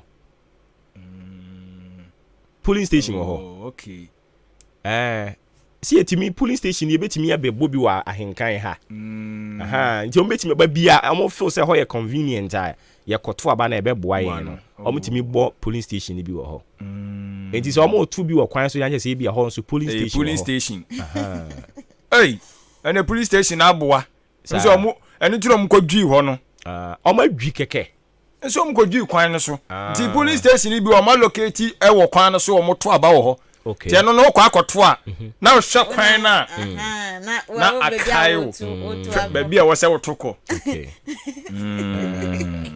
nti wokɔ duru kwan no so yɛdwi so kɛkɛ anasɛ yɛahyɛ da yɛ sɛdeɛ ɔmo kɔ yɛ yi deɛ ɔmo kɔ yɛ nansen yɛn no deɛ hia deɛ ɔmo kɔ dwudwi nansen ɔmo kyerɛ sɛ ɛnyɛ abato nti na ɔmo kɔ dwi yɛ no ɛne bi wɔn asɛm na yɛkan na sɛ yɛdwi kwan yɛ ɛnyɛ yɛ o sɛ ayɛ ne yie sɛ ayɛ kyɛn tete no okay ana yes me kuro mu kwan ɛyɛ futu kwan sɛ ya nsuo tɔ ne ade na mramra beba mu a nti wo bɛdwi so a yɛ hu ne sɛ wayɛ yɛ kwan ama yɛ no sabi yɛ firi kuro nketewa mu no wo bɛdwi so amu hu ne sɛ yɛayɛ yɛayɛ ɛne tin dan yɛ ne AJ kɔ ne kuro mu a no wɔyi dede bebree no yes opa me yɛmfa ayi bi machine bi kɔ sunyi AJ mu hɔ no ɔma dwi so yɛdi kan kɔ hɔ ne nte saa ɛno kra yɛkɔkɔ yɛ den I think sɛ yɛkɔ ayi bibia saa ɛne ɛsan kɔ hɔ biom yɛkɔ biom no na ɔmo adwi so na feelings n te sɛ ɔyɛ dede saa na AJ pa yɛayɛ no yɛayɛ ama yɛn yɛayɛ ama yɛn hwɛ wobuso biara kwan ne ayɛ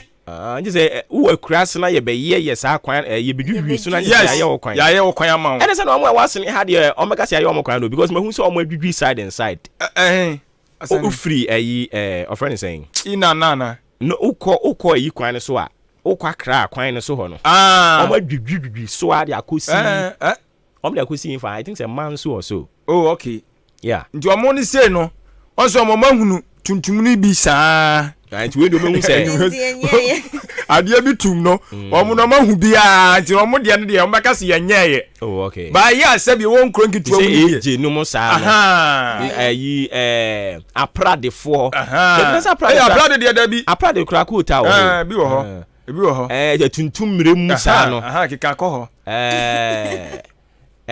abenase no mo saa no abenase kora abenase ko ta ni hɔ bra ko ta ni hɔ ɛna ɔmo deɛ no yɛyɛ ho o sɛ so ɔmo deɛ no ɔmo yɛ mi ni mu ara deɛ okay me nyambotire o abenase deɛ ɔmo ayɛ o abenase ɛnyɛ ɔnom ne ɔdan kwanta no mu kwan na I think so my dan me fa hɔ kokuma se nti I think so my yeah I think some of the loose chippings in Ibia Kugusu. Tom the adi tuntum ye the cancel the aye wo kura kesi mu ni de afam ani so ntie bi obi wa bena se a obetimi asende yen se o ma ya o mo ma yenya we na ye mo ma ba so o mo nye yen so ani entwema dwensi so abena se de yen aye kuru ma ye se me be je plot be de wo ho ma be develop ma be bom akura wo ho obo ba ofori amanfu kurom e wo ho e wa bena se ho nti me ba na me ne hemfo no aba be sinkonwa na fe o ma twa plot no kese pa aja no man ba kwa dem o se no man ba kwa dem o menen hemfo no be ka se on be ma obi aden okay sa na se krom ye so musimi nkoso hene wo ya bena se ne odibre na du achi enya senketo therefore ana ye ma won na we kwase na two position anopa mi mo hene ba wo I get it ani anana onyo hene ba mpa nti wo hene na mu na ba ma no hene ba enkoso hene Buama da Costa Jeron or say please wish opening Buedu happy birthday for me AJ landlord son. Hey, bro, for Benham Church and Zan. AJ landlord son. AJ ni fiura ba bema sa ya sembe mkredi enti Buama da Costa Jeron or say opening Buedu ene wa woda nti o ma wo awoda soronko wo chire pusemu akase ya me ehunu se AJ ne papa fie ene no te na je se AJ ba kurum ha no blog ba akoko nti toy boy na chire AJ ase o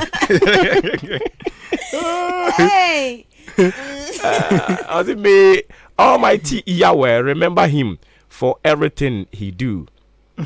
Uncle Buama ena osi ye frɛ nti Buama da Costa Jeron ena always she opening Buedu sa happy birthday yo yate yeda si bebre enti yebatoa so na sɛ de mo guso a mo monitor kumawu no ni ebesi we ho bia no so no ma me ate sabria no so no kwekra bo no wotwe abo ne de nje sabato no kra ya chase be don hwere ba ko nie se wobedi nkonim a uhu ba obere nso uhu ba sai agro be so ai sefira no pa ti sabri no hwe amanfo anim ni ade na ba ko ne de me ye sure so no na nimri you Junior. Na yo na wo chocho no ma fa no ho. Se mi hu si wo chocho no. Junior no na nimre ye. Ebi a wa chocho ade afa no na wo si na nimre ye. That be when you serious. Oh yeah, sure on nya okay on na so ati ade me ka na nya adwenkyere je kemba mi ka bi. Na wa ma write up am wa tro. Me no ma me write up o. Sa. Na ma hu si wa blog afa no. Doesn't mean say on the mama. Sa. E ba say de ye obi obe no. Enti wonu na you serious. Hey. Life begins at 40. Na ada na otwetwe papa no 2cc from that. Na was so the electoral commission from so wonko. Apostle for say bra ye ma asumjenya you ase menko. No me nya sure so organ akra o. Yes say one husu a o si hey. Ba na we say me nya sure so organ. Ati na me gajo say onye serious. Enya se onye enkrofo bi na soma no. So I'm a frustrated system no. So that's here. Oba ono angazangaza de nhia no. Ba nkrofo bi a ye nim wo mo pa ye betimi abo mu din. Ene soma no so omra me di sa adwuma no. Na sa nkrofo de omo ye omo ye hufo. Omo ye hufo because oji wo hu dia. E de enti na wo kwakọ bo pass ye me frustrated system. Omo ye wura mu akopɛ obi ono so di kwaku dia. We nyina ya asem. E de ne bae. Omu wie na omo se papa na fira ntoma nti nsu fira ntoma papa na yusu dove omo ka wotwe mu san se anoma ya abo ayibia abronoma na dove no sa yeah okay yes abronoma na dove no we omu so akofa abronoma pepepe de na beto e de se krache electoral commission hihye ne nkyere sa edi se wo pese wo kwa abato ni bidia sesa no ye frɛ wa osi twa afichiw menye onye This year nya odai. Kosi enkosi koda fa. Hello, o ma pe ho bi dia ma no. Kosi ano so won pe. Mo dam. Wasema mzo obeso ndo. Wanu onye kuyani. Adumaji Ala Hassan, I say good morning Ahenkan FM. Me mamu nyina adwuma pa ye da se bebre. Owie no say very impressive you yate. Ye da se. Enti mo be kwa aba. Na fe ye de aka na de atoato so. O kira ye be kokumewu ho nso won. Yes, ye be ko ho. Okay, yate. Enti mo nkomra. Yate. Ghana adeshimama. Yamamu nyina mo ache ebiem ama mo eye akwa abasonko e de ba masadia tum kasafide Ahenkan 93.3 FM so. Na sadia da wunimu no fitidwada kosi fiada de eye ma ache dwumade anopa eye no nsiampa mu kosi nondu na mmom no enoma bebre e na wo ma ache no so emu yama wache a yetimi de eye kase bobrew ye de eye oman mu agudie mu nsembrew ye de dabo ensem de brew ye wiensu ade toatoa so ne de amawo kama ba ye duru die de bon krata mboso ene ye de esom wo ma ache dwumade eso obi di aba se abenase ye miami krom abenase osi kota kota pa omu bi ene omu de aguso hallelujah dabi onipa na ode ba ye no onsa amra biem oka loose chipping ana kota because kota ni omu ahuru ana meboa se kota ni asphalt na nkasa yes ba loose chipping se de aguso a car na mso na gegegegege ne de se no anya kota wa na se wani bo na sebi ka fracho de to aso dodo to do me fan so because obi go ye bia ka no ye nya se oti ya no mo za be ka se yi ade ye so man watre na o se there is a kota at abenasi o ti aguso e free odan e de kwa abrem there be o message na abrem e honom na wo ya sa abrem de wa ha ade na wo ana abrem mo kwa mo fa he abrem de I fa ayo fa okay fa ai hono pam yes o fa ofo ase twam ko okay enya kwa chiro kede mum na o kwa o fa wanchi side hono okay enya kwa chiri ba enya kota sima fa so enya ade tuntum ni loose chippings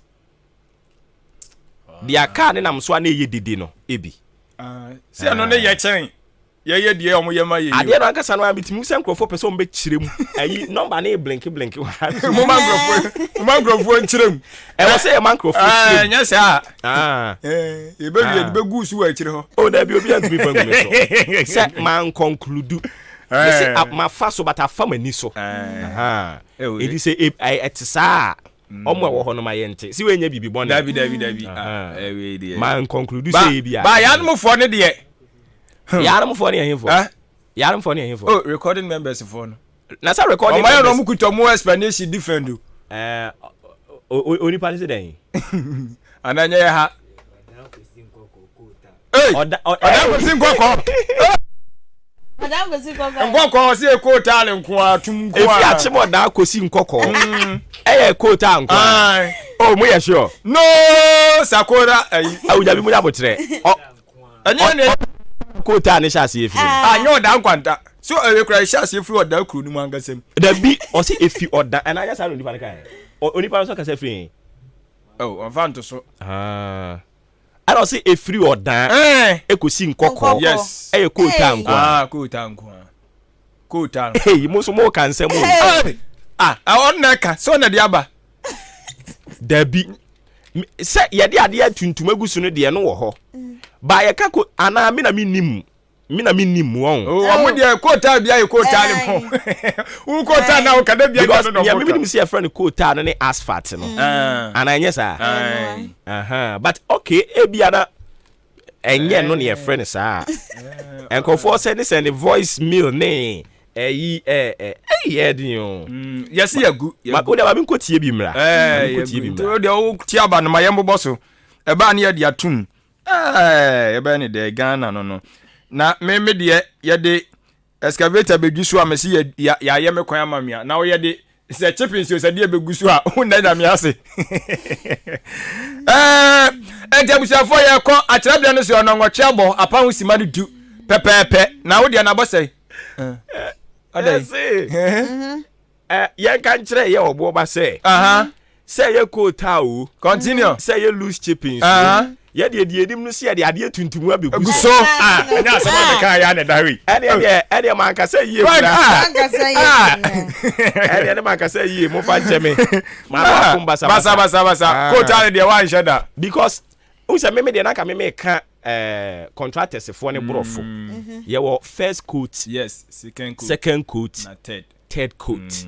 Sisi ade na me di mani hunu no e loose chippings ene de abegu so I say but said ya muka say ade tuntum bi tuntum no ye hunu man ka say ye kura mo fa nchebe si abena si ko ta ye guo enye ko ta ketwa fiti akosi nkoko efiri oda akosi nkoko na na ado amamu akono keke ade bi tum ba fa so yo ade man ka say ye mu fa nchebe yes ye gugo ta ade amamo mutiri nkwa no pay ti dase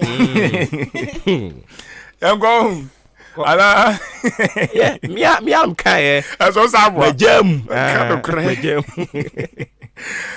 adesima mama yenko edi ti o Facebook live, YouTube live Ahenkan 93.3 FM oduru we Facebook e do bonka tena go ntino yeso ye bekenkan na wahwe mfonyi na ka ho nante ase na wie people e de amaw enu mienu anope yesin konyan ayeme adwenpa hene Kofi Mensa adwen papa na papa endi wanum kan mene eye ahofe achim police mame ekia Janewa aka Kiliku yeko na aye the business analyst da bokra ta no unim Kiliku ni pa tunim tun die zu America sa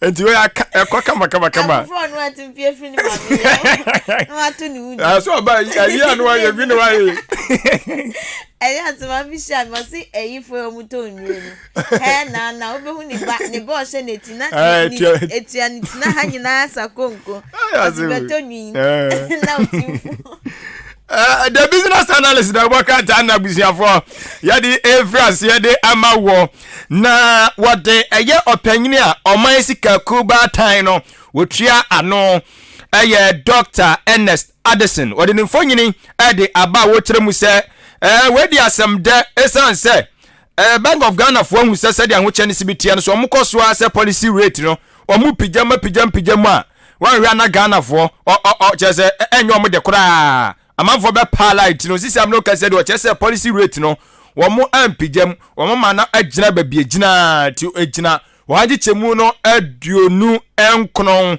achiripo enum 29.5% ana enei wode ho asem ede enso aba na ye maame ni ye papa no mo kwakurafo ne mmerewafo a won ma ye adwuma wo mo mra tibrem na agya wo mo de o mani ni nyina wo manum wo mo dwene daache wo mo ma no wo na na ho wo mo pen kakra bi agya wo maketua na ya he na so wo mo je wo de kakra ko sie baabi wo mo je no mama aban kakra aban fa ye adwuma so ban fa so daache ye so ye ne ye ma ne ye na na magye nya bi atafre na wo mo kire se eduru baabi a aban ti o musika ma won ma akoye boachi bi din o mo twe aban osimi wo bi na meje hona ne ho odin na chese aban embeso obefi wo mo na o mo atwa kwan akotena eye aban aso eye ni mpre no so ba ko esi o mo ko saa na wotwe mu a mo sora no pa bia mo adwa no makotena ho no mo tintim sem da gu nkrata so na afo maboko jan aban se memfi mo omu jaye aban dede wo ma no mote ase no mu ja kwotena fi omu kwotena fi a aban se fi no mo sa kwotena ho biem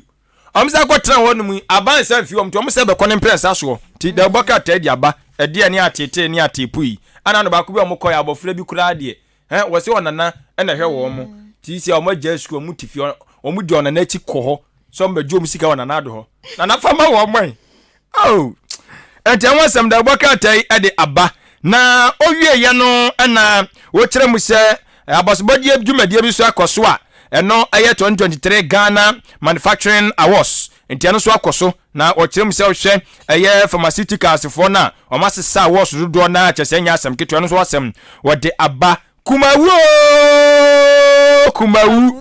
record and then abatuo no jebo jenya ba beduro hihia so gidi ba election no na posifo no maka chat mamufuo nyina ne adeshimama na se Ghana maima ese obiaka na komanto ne yam biaka na komanto ne yam abatuo no ebekọ boko sanse posifo na se mbambo fom do makọ no mne de won behwe ama dwumadi ni so akotote no asem so da bokata ede enso aba the business analyst da bokata no emu ensem Ebusia de Meridian ana yade etwaso na enrada kopie mu ewo Kimpiski Gold Coast Hotel Crime Pumpuni mantema na senya sem ketwa ejuma mu mpenifo wamo a wamo bi ejuma wam kokohia ye edwendwen wo my Ghana ho amachese mampeni dada John Dramani Mahama wo kokopie mu wase den sama hodo tujo kasa nyina no otufu wase Ghana fuei abatwa ye kwakotomu mamoninda ho mo ya sama mpeni a wo ba no wa ba bebo amampuntu a mo pen mo saka mo ya sama mpeni a wo ban koko ye nkobo koko fa na ban enkomo obi ma ne mfa nkoye chocolate bon vita fa mre yen yang se bia ya de wo mamu ne sem de wo pru bi gu hopa na kokra te dia ban wo chem se KGL ene adwumakuo ya bom abaso ye pa 2023 ye ka eku a adwumaku a wama bom ho emodin a wamo anachese sabaso bode ne komo omo ehufoni kwata fe tos mienu ene miensa de Meridian ko wakrata ede ehusem etu eja na wo wie ye no ana chese wodi so abene Bank of Ghana wo mu chemu se wa my Ghana policy rate no to ma bom ho modi amani akogina wo ha ni chichemu edionu enkunu echipo enum 29.5% eno nsem so ko akwate ade tudwa na wo wie ye NPP amayoko no de wo mani abre wo mu chemu se so when bedi nkunim 2024 abato ni mu a ne ebekoso okumewu enei eno na ebekire enti wo mogidie ma papa so eno wo bedi nkunim okumewu enti wo mudi nkunim ni wie ya na chese 2024 de no enso ehhehye so the Meridian ko wakrata ana edin semi eto edwa wo wie kumawu no ntumi nkire so bedi nkunim ana wo bedi nkunim 2024 se NPP 4 person mu hunu wada wo betumi adi nkonim 2024 ana so muni nkonim a eno ne asen north asen north ho na be kire NPP wo mo a future I tell you eni so mo de asen north de ani di agro be di won eno so de hia wo mo pa wo hono mo no na be kire se wo mo 2024 no Ghana fo ani da so je wo mo ho ana se Ghana fo ani nyi wo mo ho kuma wudi ya say no obi anim so mbete adi nti asen not ho ne ade no we say your friend Abeta Frimpong ono kro no ase san friend no Gracela otien ewo achem wanchi o se ene eye ne maame awoda nti o ma no awoda sronko ye da se bibre Abeta Frimpong a ono kro no ase san friend Gracela mo no no Gracela kudru school mu asesa mudin omo mama bi kotwa no ho twae adan ya wo hwehwe tabu a she ne ba tabu aduru ho no mo se ye friend Crystal ma bi twa no ho twae se me hwehwe amatabu se bi on say owo amatabu a ye firi kubem me hwehwe me ba amatabu a se madam ye ni mama tabu a bia o bia na ne ye ni fie di tabu a no se me say me mama onzi afra mi kofi mensa edu ba na ze bia na ubo bia me brofu din na ohun ade yo na tu din no ya tu din wan fan fra oda ono dia ono fan fra mi ono fan fra ni din no mama onya we oya we no ya we pa na wan fra ono won te brofu dia bia brofu nka nanum a enti won te brofu a wo se se ti body bi debi we di bia course o mo ankasa ba no committee mondi we bona we se da bia ka no sa we se ya ka se debi se wa na wo to o bad din dia se bad din dia eja na to se eja na to ya de ya ma me no so de frɛ but me ma me de ono Kofi Mensa de ono bia ba se o ye Francis a bia no Francis no nyai onim Francis ba de wo kan so Matthias ye obi won de ono sesa ni nyina ama tebu akuduru also what dey crystal maami kuduru ho no mo hwehwe ne ba tebu a hwehwe na si enim tebu a o si ba bi aduru ne yabrofo semu maami ne dane ne ho kofie wa nko hunu ne ba tebu tebu ayira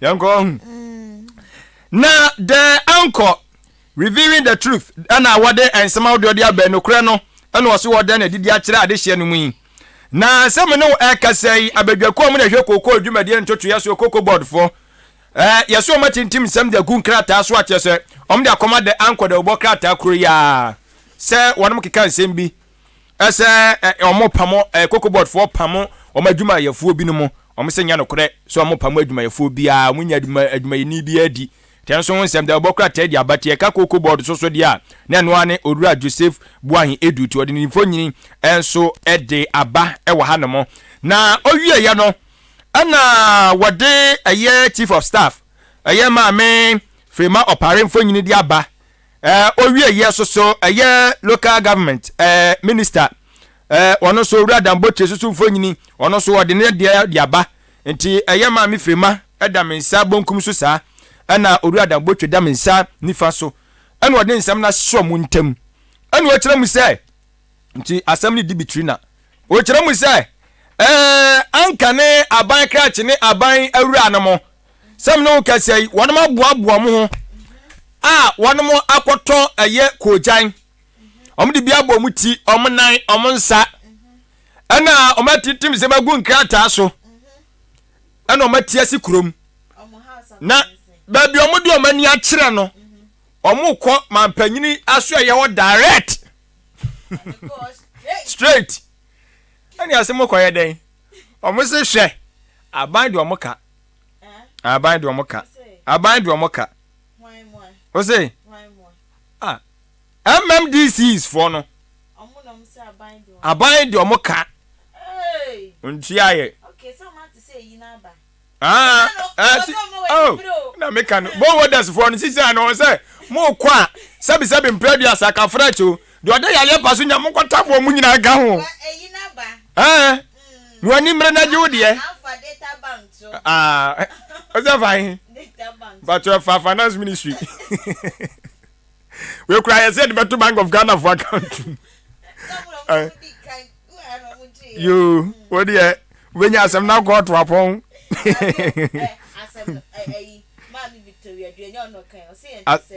nje asem no kra na kan yeah oh see obi anim say finance minister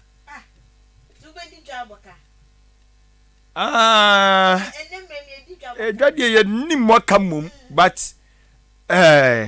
yenya ma wo wai ebi onu do betimi adi aboka so Ghana hu donti si wodi na ketua kora mamo azisi onu anya ketua si adwuma wo ye si wo boka finance minister ya gibia wo di wo boka wonya faso obia ai isi onu oboka nti wote no kora se nya hwe ke no wote atia na do aketua cha Ghana efisha poli ensia na we kakra ukopo no kakra we betima ka bibi ke no wote ate yankoya nima enti anu wasem da obaka tai enso ede aba e wa hanmo chem se MMDCs for no omo matwam conformer for no mo se aba de omo ka ti omo kwa aban kasiem jubiri house no makwa kwadwo musika akwadan omo ka ti anu wasem da obaka tai ede aba de anko ode nsam ni bi eka ho na wode ba na o chem se anka ne osuafo no hwekua adwumadi ntoto yaso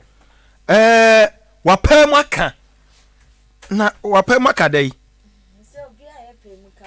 wasi ex ya kan say agric minister confesses nti ade no wapam aka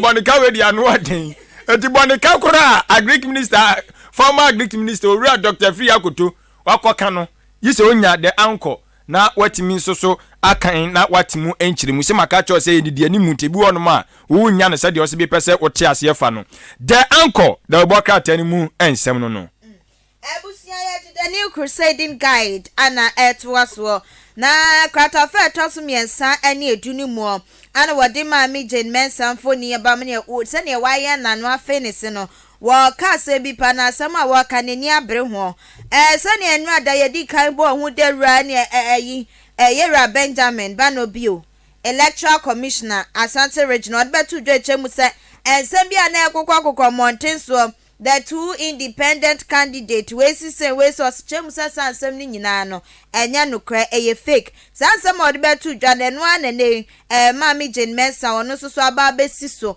enti wo se sansem ni nyaye ntungu se wo mai ensacha wodo wo se koso nyina wo mai se ehusa ba ko de ya so ana ba ko so ya anuma inti abato no mkokoto na mfa wo bia ni so crusading guide edi honsem to edwa na wo wie no adaba no wo chemu se enrata CEO submit course won crime pumpuni mantem no yera sami ewuku ene ebona baso ye pass public sector CEO award wono ane yede ema na yechem se wo bon ho modern pa ne di bra yede man no won toto na sekra honsem the new crusading guide edi etutwa saso na cocoa board impenifo so eni abreach emu se ense bi kwa monte so echem se ene ejumefo bi ya pamom ya jom di brefi yom samum chem se no kro bia ni sanse ni mo enti yatin sembi sa yehu ni sa enkrofo bi na wo manya o masem a wo mokeka no wo bra wo bejai na kokwo board pad ejumefo ya pamom ne de wo makohe wo se bi ensi da the new crusading guide e de ho sem etudwa enne anope na ye kuya nimu a ye bogram ewo the Daily Dispatch na the Daily Dispatch the bokata no me say the bokata we me well o de anya hwe me hunu na yi me ne wo ayi kakra sa efadem o de akiri me kiri mu akiri okay the Daily Dispatch the bokata ni nie na I'm say agenda 1 agenda 2 no ye bi agenda 1 agenda 2 na ngam say I'm say ye bi pa agenda no ye ne hani how agenda nyam ka say ne papa yi o no ye ne hani ha grantani fa no twa ha o dabi za o dabi me de me so o ye hani ha dabi o de free na kwasha ase di na chi edu dabi otimi de ayi de ba na twema bo no aswitch no de so dia sa zian sa na tie wa o dia beba no se yesi eyi omofo de ne na wa ba so anti wa o dia beba no ite se we mu se yanum de ewie oh okay ende ebo ho ahun se we den ya kasapreko femu yate the Daily Dispatch the worker tan wo dia bai ene wo kire mu se Ghana man panyina be de kire Dr. Alhaji Muhammadu Bawumia na won na kasai wase wadwene wa bompa ye I have na sisia no waboa de nyina no bede de ode kompai bom de ohia nkrofo gi wo madwen kire de ono akasa dwene ho ne nyansa ne nimdiem ne nyina no obo ne bede no wo se wo be hwe na wa prese obetu frank ade ama MPP amanyuku no to aboa no consultation or consulting no me sure eti WhatsApp no wadi abawa ha ene Dr. Bomia say wo sire ni sure metiasi na owia ya no wo kire mu say owura John Dramani Mahama sire mu say gata bale bambode sikonkono Franka ni de ma eye ndisi amanyoko no wo kire mu say afimpinu ni adwenu enan eko a wo kɔ no enkrofo mu di nanim ni na chi ni nchemu na wonma bona chi dom no wo kire say wo do mu nyina din ade aba the Daily Dispatch mu ke ho asem de boka tai enso na ebo amanie wu wo kire mu say Ghana Broadcasting Cooperative also ukopie mu odom a GBC no wo kire say adwumayefo mu no ma so ya hye pa yeso ma kwa gisika bi a eni kwa say won mo gia ketua bi eni kwa so won mo gia o ma kwa gi nti eno nsem de boka tai enso adanedi wo de atudwa kire mu say anka ne mra hye badwane de ma denta bato mpesua so opanyini wo de wotunu wasuo say wono so behwe se obeboa alankwadwo kire maten ama wono so obetu franka de ama pipi amanyoko no ene so akoke kan nsem bi ne nsem a wakan say wo se Alan edi wono nka ne mampani dibere a ewose wadie wo de to ho se nana fa na nafa weka me ya na nka meko me na meko but fa odi aduru so kodibi udi wi anam aba wate enti ya sisa asem na woka ye no ebi se wo boa alan fa ne mampanyu dibire ntoa ma wo bia hute na enu kura echi no owura bu abia samwa na samra me kirekire me die nti a owura alan kwadwo kire maten eye 2008 oja ndi samanyoko na kiridie nti enu wasem de bokra te na di aba ene enya asem ketwa na owie ye no owura John Dramani mama aka ne Ghana mampanyini ene yesi oda nyankopon asi oda obo ade ase pa se owura de me de wase ye owura de se ko anya ni se ya nyami owura de yenya odeni ene yesi ade na nyame aye ka de nyame aye ma o ene o chefsire nyame aye ma ne se andi se amanyoko ni ntwodi a umudi na afimpinu ene aduonu no ye ne de pa nyame ya ade se o man di se amanyoko ni di ntwo na undenti okasa o se se ndi o se senka o ma ni twanka sabre wo se ne Ghana force ye bo MPP echi no ka hwa na nka koye omo na opeso o kire sei anya se sa no wo ka ne dia na papa yi ehun hia se ye sa be ma na ba biemu sese dabi se ya mo a o ti o se ekoya omo endis na ka sabre oman ni mu yese na omo call international money tree fan na akase ni akosi ya nti chese na unim de beba na unim de beba enti na wo bompa ye tia ya wo twe ho no ti o ndi opese wo kire o sa na opese wo kire ya na onda so da asa bibi nso bi kwato na nyame ayu afiri mu no nti unim se nso na wo soso no you are there se nso ne ba obeso ano na nso ya ba na so fu dwane a asori ma na betena ho nti well me nkyere mu no abusuafo to wo so dia wote ase fa no kama minka bi na so akira ase no wafa mebo me the Daily Dispatch na oboka tari mu ensem no ani abusia Ghana 1 CD paper ne de etwa so the Daily Searchlight na Searchlight the abania yera Steven team anata wo bo NPP amayoko no akasa kire mo pa wo kire mu se wasro mo papa se asumdue ehuhia ye panti NPP amayoko ni mo hwe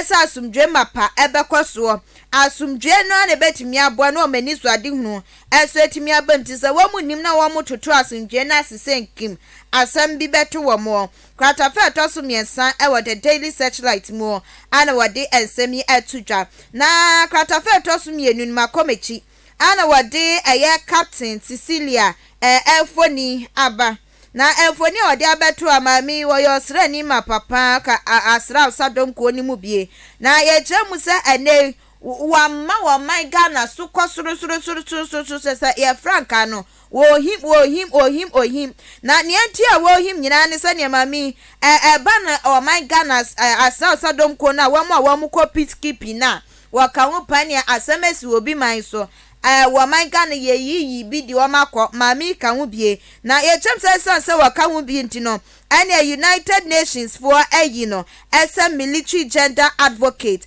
of the year 2022 not 2022 wa born who modern ye pan sabre dia wa my Ghana ye frank ane asra sadom kon wa mo frank ano ye him was ro sa kwata feto so mienu the Daily Searchlight edi ho sem atutwa na sane enrada CEO submit ekoso won kran pumpum ni mantema wa mo bo ho modern KGL ye bo ma baso sanso ana ene yera samewu ko no se ye bo na baso chem se penino wa bo ne ho modern ye pa National Lottery Authority ni anya sem ketwa wa tutu niema ewo ho ye pa nunti the Daily Searchlight ani ko wakrata hodro na wo gene samba ewo mu ene anopena Searchlight ye no ana wode aba no chem se wa my Ghana ya ne Bahamas for ya kan ye ho abomu a ye behwe ese ya nyonkofo betimi ejina pampi ye pa na ekoba ni se obi kwa eye Bahamas a enkwankwa ye se na visa ana visa wo kita passport ene ehwim no wokọ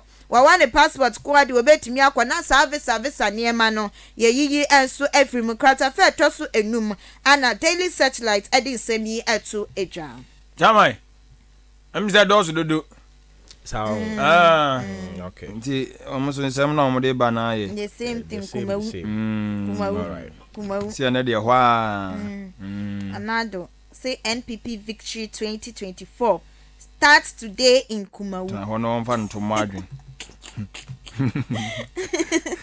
ABC News. Ovan ntomo adwen. De kwe no beti. Hey. Na de sasi die de. Is me nyini say e balance. Independent candidate ever wa. Government yatum. I don't know when you what about it? Because independent candidate, you know, ni more thing. Ni more thing pa. Hey, ya no mo hu. Say anything campaign o ma mie mu so no your more this year. Nti. Your more this year, your ma form wadwere ya. Sa. Obama ade ayo mo. I say bo. Okay. Enti na eno no. Medamase. Na fe ya toa so wa ha. We see a friend no Amevo Kenneth Lawton. Also ofi achima boabo. Ofri odan aboabo nanso so ohwe in life edi free and crying. Amevo Kenneth Lawton ena edi we eba ye da say. Sanso ena Joe Kobe. And say good morning. You guys are doing a great program. All standards. I do follow you guys. Yeah, that's it. Keep up the good work. Or the atwa sonchi. Ankoma ne mami. Amada kwa wo achim odan. Or she in life. Eddie Free Canada. City of Calgary. Yeah, that's it. Bebre. Canada for a church. Yamuju Kobe. Yeah, that's it. Anopei. Say all the way from Canada. What journey ya wo she yen. Yeah, that's it. Bebre. Ewa ha. Inti.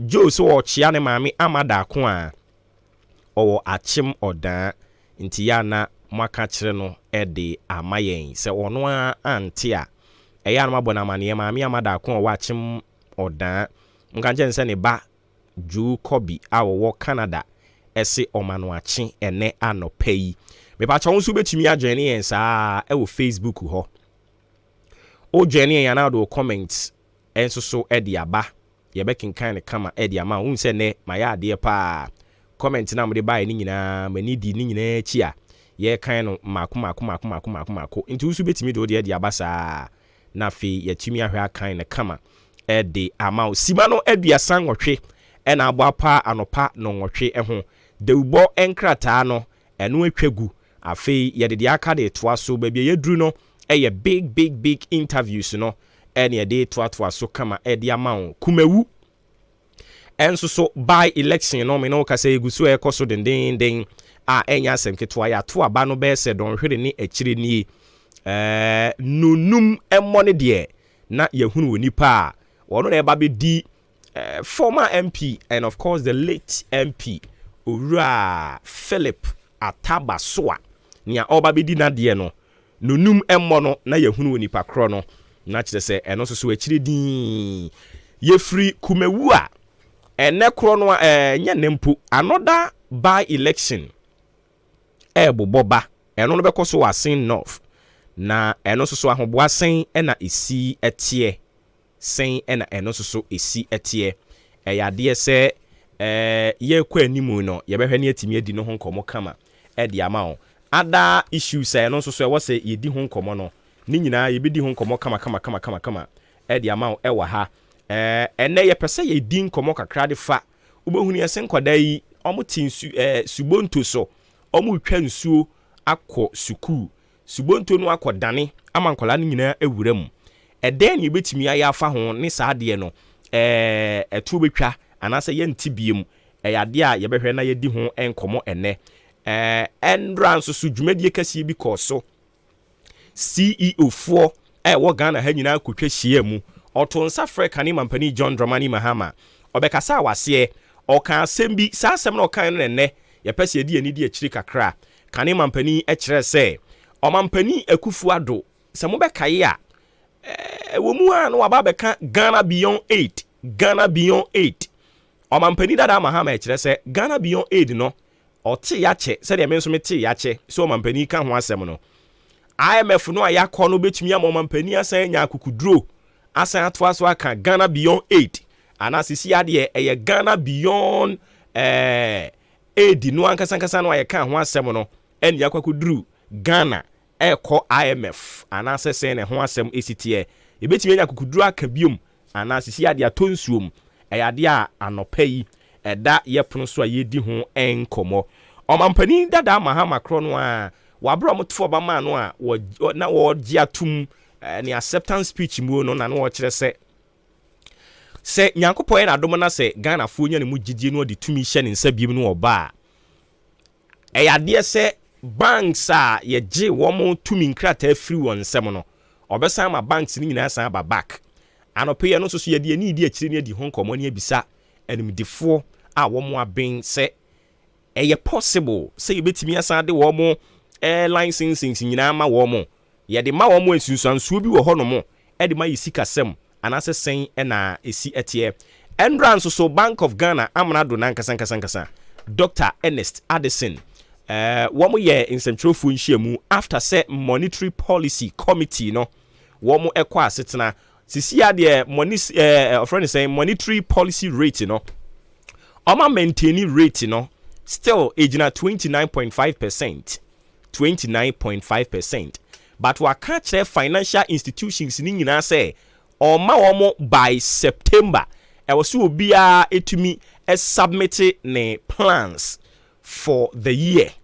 E was utimi submit into all the banking institutions and I say financial institutions, money taking institutions if we nyina no wa catch omo say obia submit ne recapitalization plans for the year by September no also umtimi submitting nyina enti fallout enra Bank of Ghana and Central Funshie mu a course no esisi ye ene eguso ebbo ebiso e de akere wo no enti one oma maintain monetary policy rate no 29.5% oma maintain enu achi so waka kire financial institutions in say by September this year also be submitting a recapitalization plans na omuhunu ba bi omode wo institutions no e de efa and again wasanso so amagana fo anya ntie say IMF sika no a ye hwe animu si ensa beka no mechire 600 million ababa be drew $600 million abidru na yebekọ ahomane so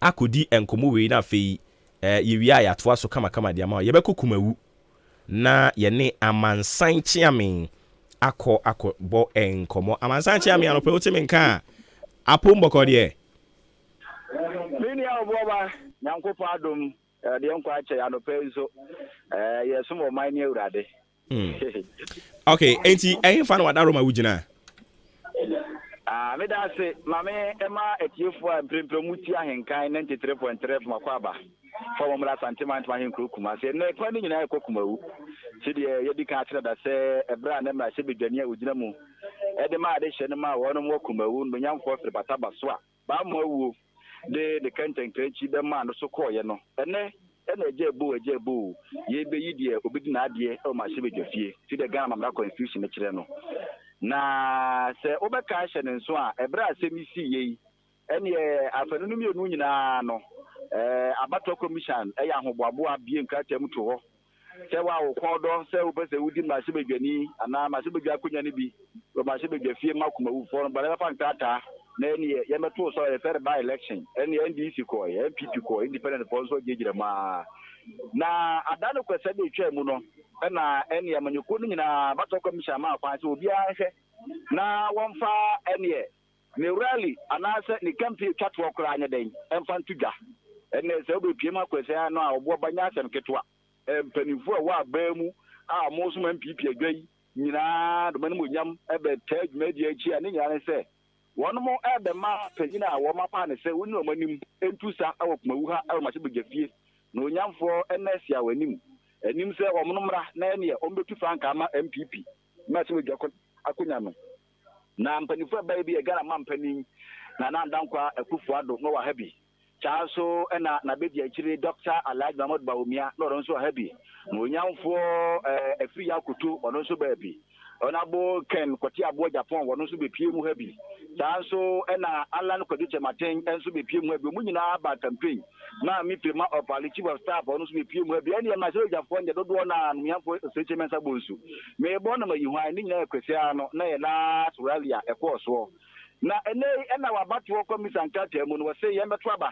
Na yenyi na shibe biani na ombesi addition ma won mokumawu ene ne mposo aso sechere ififo anamu na ene se obepie mokumawu a doni se wada no eye fogo wada kama awia no pie kakra de ni se fen vitamin C no ene na pie bi se okumawu kroma a ene MPP colors wa ha NDC colors wa ha na enipa no mkoto aba no so no we no meka ne say normal pressure bia nhede anim ubako pulling agent as a police station no nipa abodo kakra wo ho higher farming community o man kaza o mo kwa afuma ba Ghana phone line so we di anko obu house o me kotwa wie mi wi amakra de me koye enti no ni nyina ekoso e wa ha ene enkurotu a hyekuma wase nyina no the polling sectors na o mo coalition center no kumawu Presbyterian Church ho na coalition no ekoso ho abacho commission na nya na ntie se kumawu ani nkroto wa ha nyina no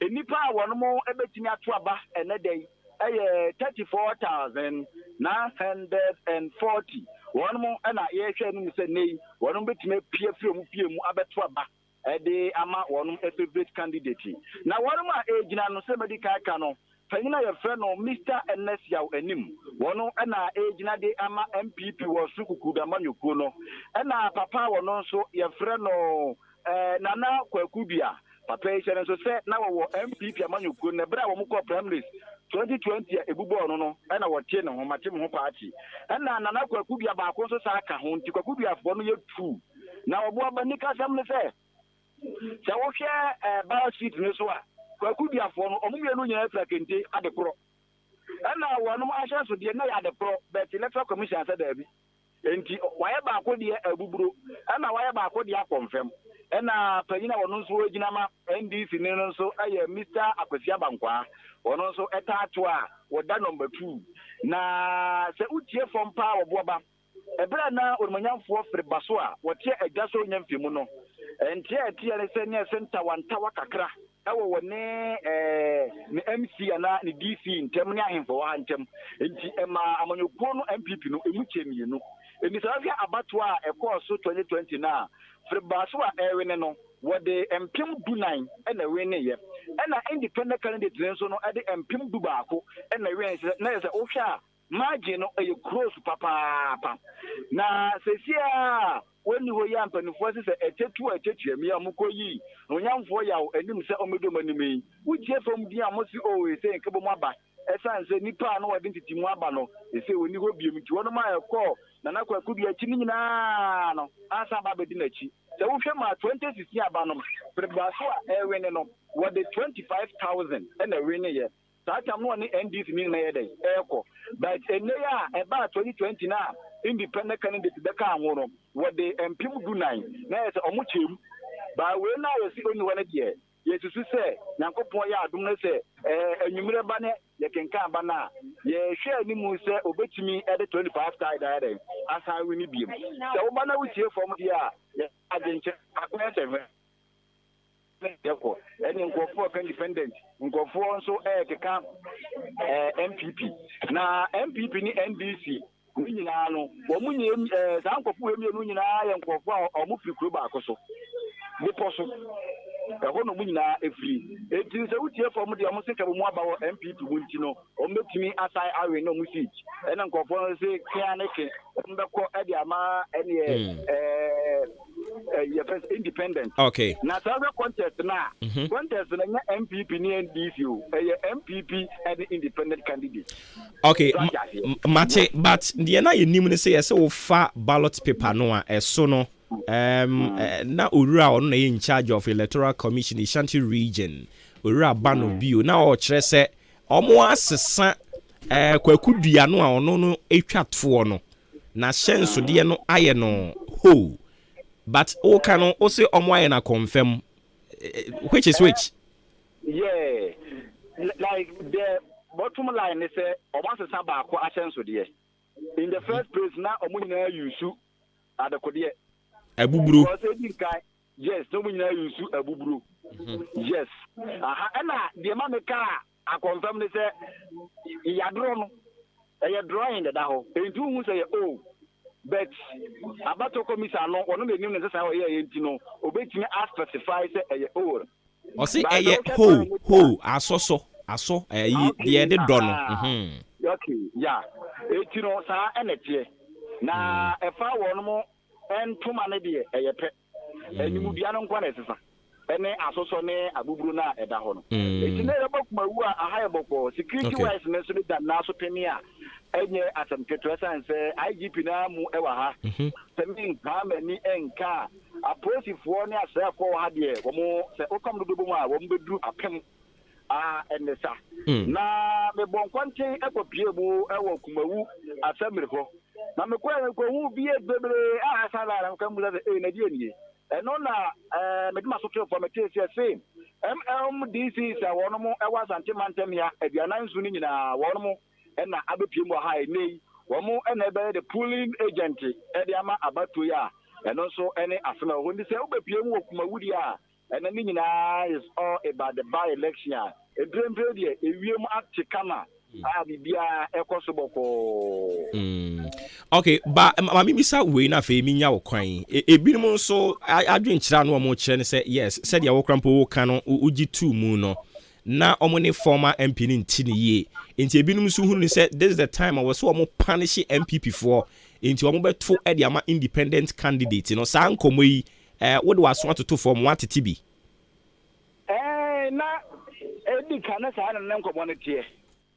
na yebegina sa nkomo na aso esanse enipa tim asem de wunim esanse ebra asem si ye edi nkan kuma wu kwan ya ade a na atetia kwan sampa na ebra ba election bay ele na nkofo kan election bay na ye yi kwan na ye ye puntuduma de na ye ebi mu krampo se ye kwan kuma wu kwan na ni budget mu enso ye den ne ne die ye but se ne sa oba forma uchiri do na kasa na kana ko se abakoto kasa se wo hwe panyin mo yi na wo di MPP ekunanim na form kire se wo de nkabo mu aba unlike the late MP no wa ha no ani ese wo ne empanifo bi won entu ahye kakra no enti no se nkofo kasa ye be punish MPP kofo si se ni de me fa ne se ya adwenkyere but senso to wi a na ibe humba bi susan de board ojuro bye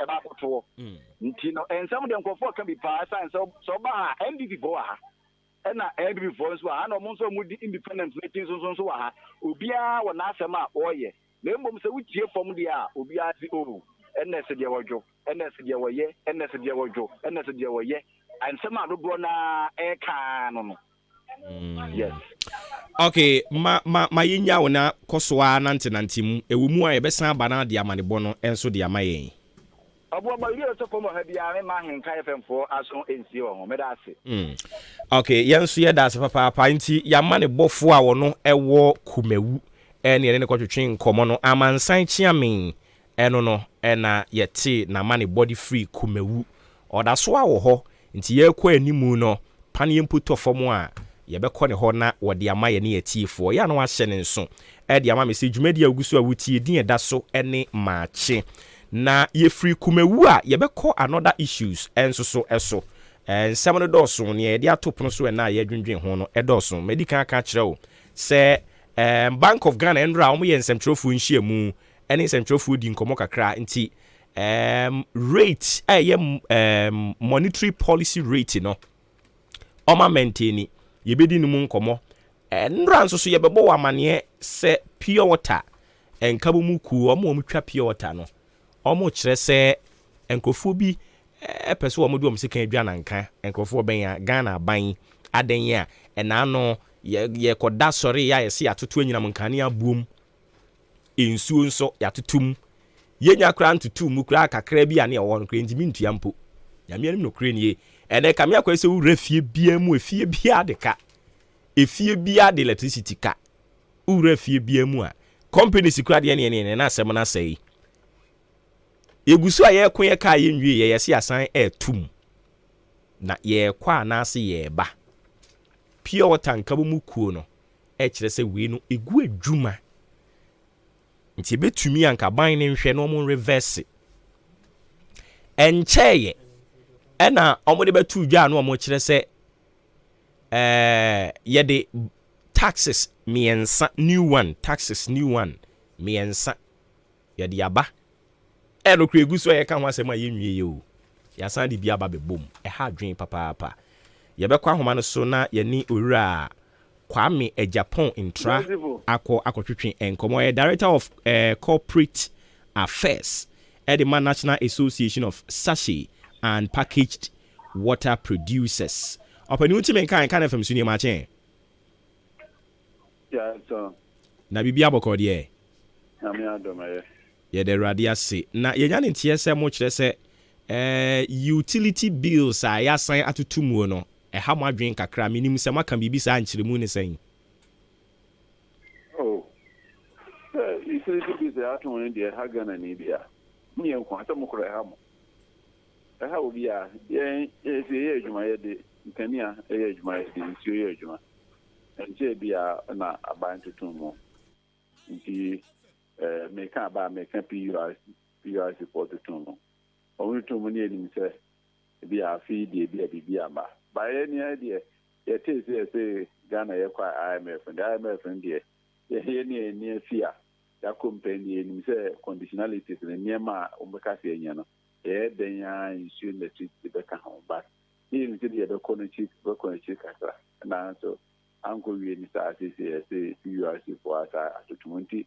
But when you're to Mukwa, dear, and it said the others are petrol, where they are and I did there.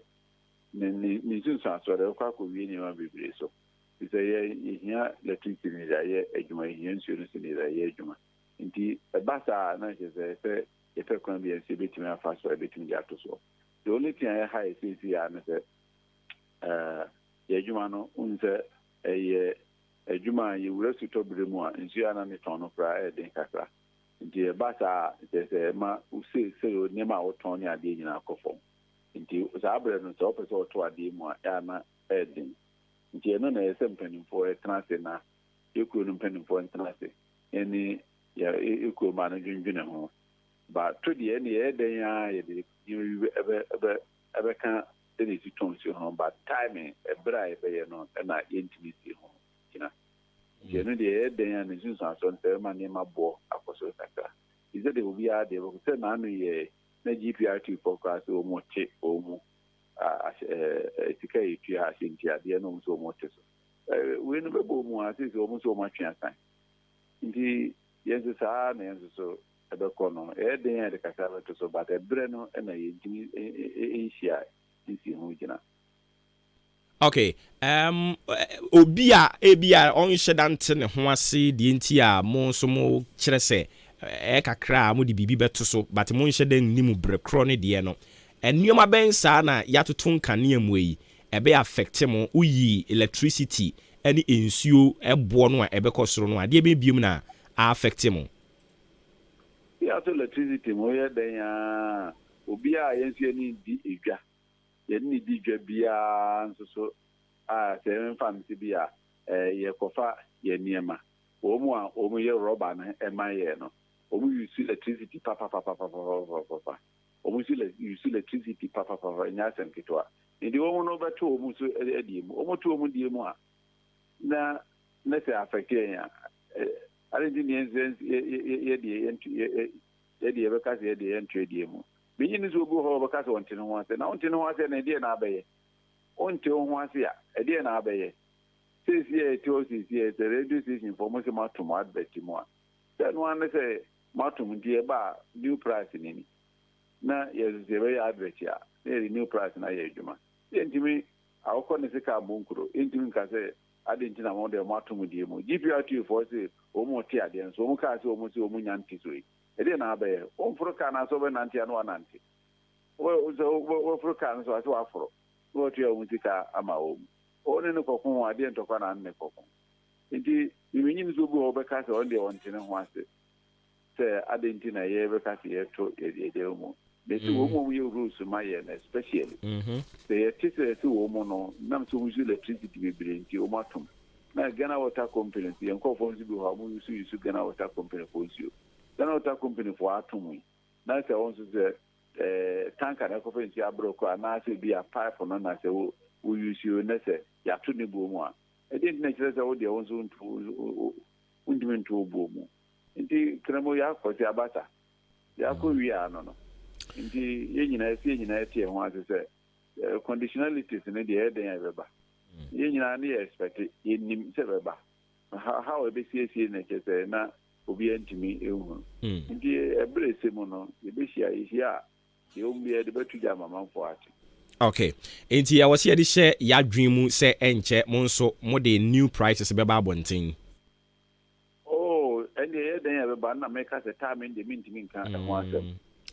I don't know what me ati asese wuntumi nka ho asem but nia me bisanse ye mfa nhye ya adwene mu sa eso bi ade na adwene mu eso bi ade na adwene factories wo Ghana ha ya to let you see mu de obia wo ye manufacturer na so ye factory adwuma na se obi adwuma bi alati ni nsuo ho asem wo mu de e na ye dan ya obetum ye nsu ni mi nyina affect ye nsuo ni electricity na affect ye direct. The day will be unfinding the okay. Is your born a bit more kakra. But see be a such a bag in the back cost because they say in the panel be to tone you on such a 50 first way. And the yes, you need to sit on the turn on. And yet, say, those cinema come. If any friend be a win for a profit, maybe a or more. And me say. The missing hono. See a better woman be a courier to be a such as no. They can't a Marco Aquayatono. If I can be a cotton 60 pesos, and the minister of Bata. And the minister said the Cacalaca can one over a ton to beat me at the side and so I show the officer. Say, what ton bar 50 pesos. This year, only 15 cities. Only 15 cities, and they said that time is a old to union funds to be a basic be a cities and I said, this is nice cities. Nay, some ministry a better becase. And Nuntino, Yento, such as in a boom fan could be a 60 pesos, and I say, Vitita. And then the waiting me, Ama, you know, with the journey of Mount Fulling who said, to be a bag in week at Cabatos, or Momoton, such as in the so much absorbable. If you say you need the almost Sunya.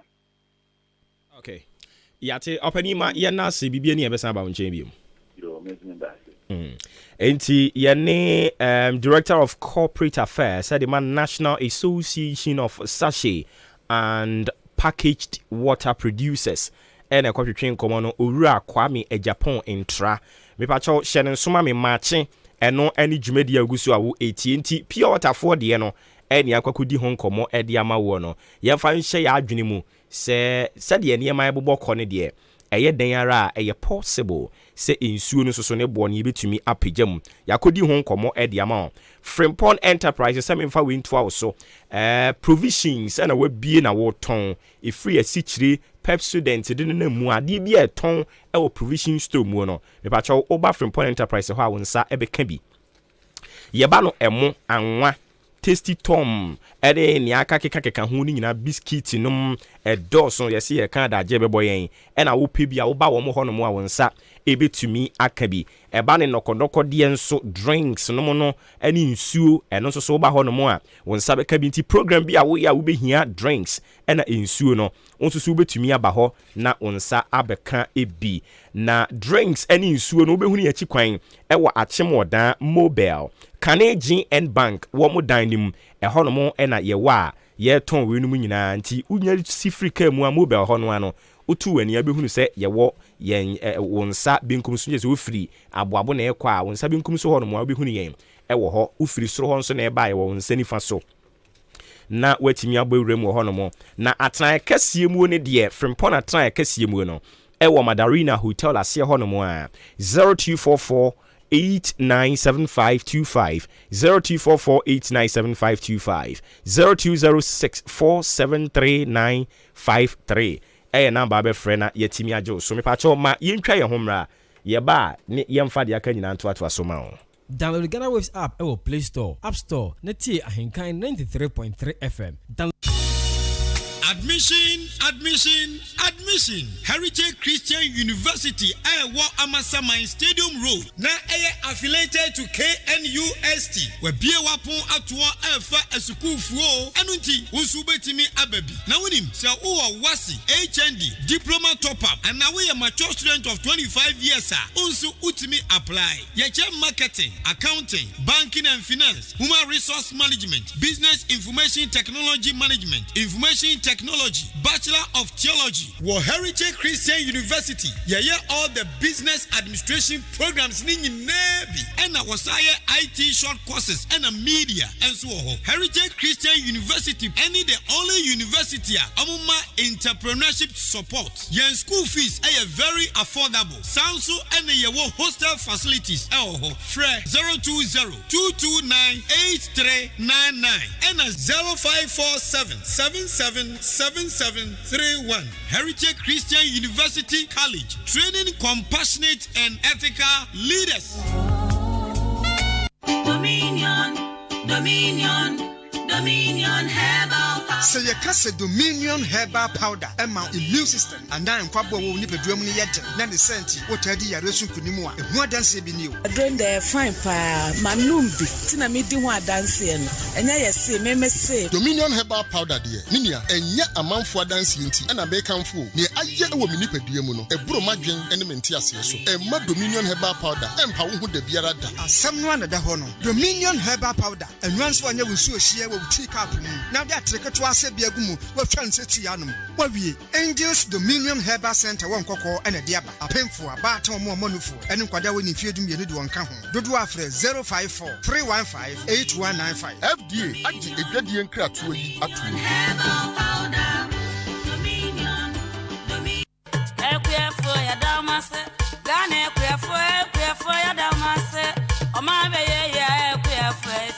Ghana Kuyafwe Yamamu Aiko Agro Ecom Ghana Limited Yakane na your friend Amajaru and Chia Eni Agro Ecom Ghana Limited any Unicom Commodities Ghana Limited the Assemble Break Kuyafwa Yanemo Ye Juma Brainina na said Yamunim Agro Ecom Ghana Limited any Unicom Commodities Ghana Limited ana Amajaru no Afibia Yecha Premium ana bonus Emma Kuyafwa Waton Wonko Emma Amajaru ana Ecom Ghana Limited. Afin so sa ene yebeye no na ye kai mo se ebre no aso. Piafo ani mudi juma wo certification ene akwa hodo so no. Eye Agro Ecom Ghana Limited. Ene Unicom Commodities Ghana Limited. Ena ebe tua bonus no amamo. Na se de yebeye ne yahunu akuafo kan a woton won koko Emma Agro Ecom Ghana Limited. Tete ho Amajaru no yebetua sika no agu society bia account mu. Na society mpanifo no aboa yen am yetua sika no de amakuafo no. Ba bi wo ho a yebetua fa akuafo no momo so. Ba bi so wo ho a yebetua cash and a baby so ewo ho a yebetua to akuafo na account mu direct nya yesre akuafo no ne se mo ba hu mu company fo no atoto bibia kama se be ya sika na ba wonsa ebe kan de eye Agro Ecom Ghana Limited and Unicom Commodities Ghana Limited and a ebetua bonus no amamo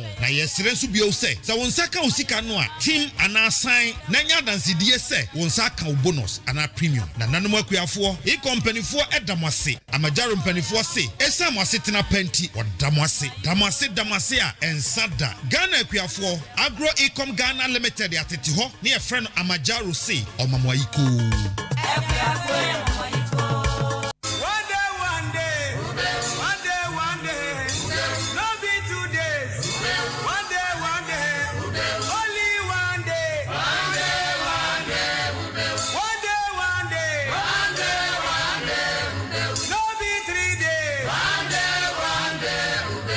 Ghana adisiye Obuoba ofore amanfo emamo ache edeba ahenkan 93.3 FM. Me pato me da se watwen yen amayakoto enkraba hye ne nso maache eno ni dwumedia ugusu awu 80 wo hwe omre no anache se simano enkono na abo apa anopa no nkron eho yetoa so na fe yedin komono ne aka no atoa so edi amao wabra won so de wadwen kire de ba beka ho ebi na fe yetimi akọ yen anim ma memfa sedan koma boafo ai Jubilee Hospital sa no pay min kan kire so abie na promo ato ho no mo se wo hododo sorry anopa yi utimi se nipadua no ayemre otimu se bibi fufuru bi abefra ni padua no emu ama ho nam aye bibi ewo ho udi wani ba kire mo Jubilee Hospital ubeduru ho no mo a ye wa dokotafo a wo mo ewo nipa ho abotre wogina wona so 24/7 ehwa ma ho ato outpatient service OPD sa na yefre no ewo ho inpatient nso wo ho no mo ebeje wato ho na fei ye nya ho abotre adandan ho ama ho ato lab no nso so ewo ho lab bia ya ka kire se koye no ewo se wo ba yen ho ni etimi hwedi hu dwumade ma family blood group ena type no ye chekini nyina wo ho pharmacy wo ho adru bia wo pe won sabeka antenatal care ni apemfo no me pa cho monko ho no na doctor amfa nani eni wo yafunu na chi kopem bra wo beso ye wasomdwem se bre ne sonso no wo so ye wa maternity wo ho midwives no so we nipa ho abotra wo mo yem eye papa wa wie no so postnatal care e wo so di akwada ne ba weyin ne ye ni edi akire ma wo owofo no afutuo ehwe kwan ya oba no befa so a we benyini from any way in postnatal care no fa oba ne bra ho theater nso so eto de den na e wo se ye operation surgery bia ye be ye de amount ultrasound scanning machine ECG de no ebi wo ho no mo apemfo no ye checke mo yefunu no ahwesa koda no de yi anase wona yi emema no nso so checke wo mo prostate level wani usomu a posa saa yo hawo e so de wani di akire ne ahwema wo ho to kama diabetes any hypertension so eno so ye ni di akire ye di hu dwuma kama e de ema wo ye be ma wo tete am wafutu kwan abefa so be di waduane anom wadura no nsuo na wo ho atimi ato canteen so nie enuane papa nko an ye ton wen ho insurance ye national health and a private health insurance ni nyina ye je ewo Jubilee Hospital ya na wa hye ne nso edi amame sanso so na ambulance service no 24/7 ye rani wo ho anadwu da suo mu kura no ofren ya ye ba be fa odan boabo amantra bridge ne so ho no na Jubilee ye dan ya be sini fe environment no eye conducive eye serene and inti ya na watwa yen wo ho ofren 0244 575799 0244 575799 and a 0241 784645 ofre sa number ya ade a ye behwe na yetimi ama wo ho ato kama pa afi ni ye de to aso ama wo eye Agro Ecom Ghana Limited kanino na ye frɛ wo mo Amajaro kanino edian ne de from no na omo se yenka nkyerɛ wo se wo mo chiachia kokuakuafo ni nyina wo mo ba ya na ye enkaibo titi de bi en wo mo de eba wo mo ba ya omo se yenka nkyerɛ mo se de mu nim se ewo mu a wo mo tuetue sika bi de mamo obroni frɛ no premium and a bonuses enum hyɛde kakra bi ya na mo amono mu di dwuma no omu omu tua de mamo no afi de enso so o kyerɛ se ebre no eye aso ebre no ya aso pa adinti na obɔ mu nyina enkaye na wakai mu biom se wo ye kokuani na wo ne Agro Ecom Ghana Limited kanene from Amajaro fo no wo no mo edi dwuma ene ose afia no akatua no ebre no ya aso na enhyehyɛ kakra ɛwɔ ho enie wo ye kokuani na wo no mo di dwuma enkrata asɛm ho bibia da di pefe se wo krata e kyerɛ sɛ wo no mo edi dwuma wo otonsa de afrɛ sɛ mommra magi musika no na saa sika wei no enhyehyɛ kakra ɛwɔ ho ne sɛ waka mo abomu a otua sika ne de ma akuakuo no entiti sɛ bi a ahenkan kuo ne atua de atom account num na afei ye kyekyɛ de ma farmers ne kakra na sɛ de munim no ɔtae de tua fa momo account ɔtae so ma usika no ankasa na ɛno na ɔka kyerɛ wo sɛ wo nsanya nka wo de ana wonya nte hwee a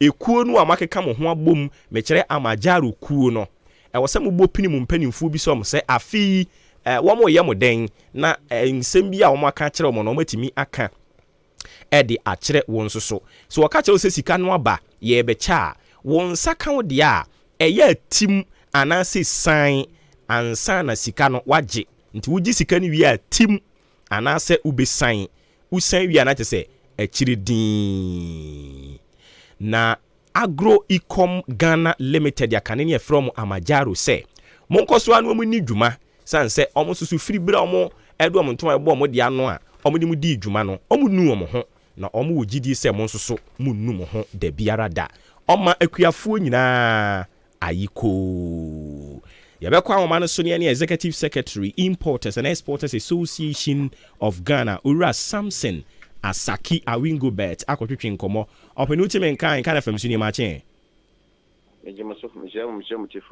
Na Bibia Bocodier. I don't know problem here.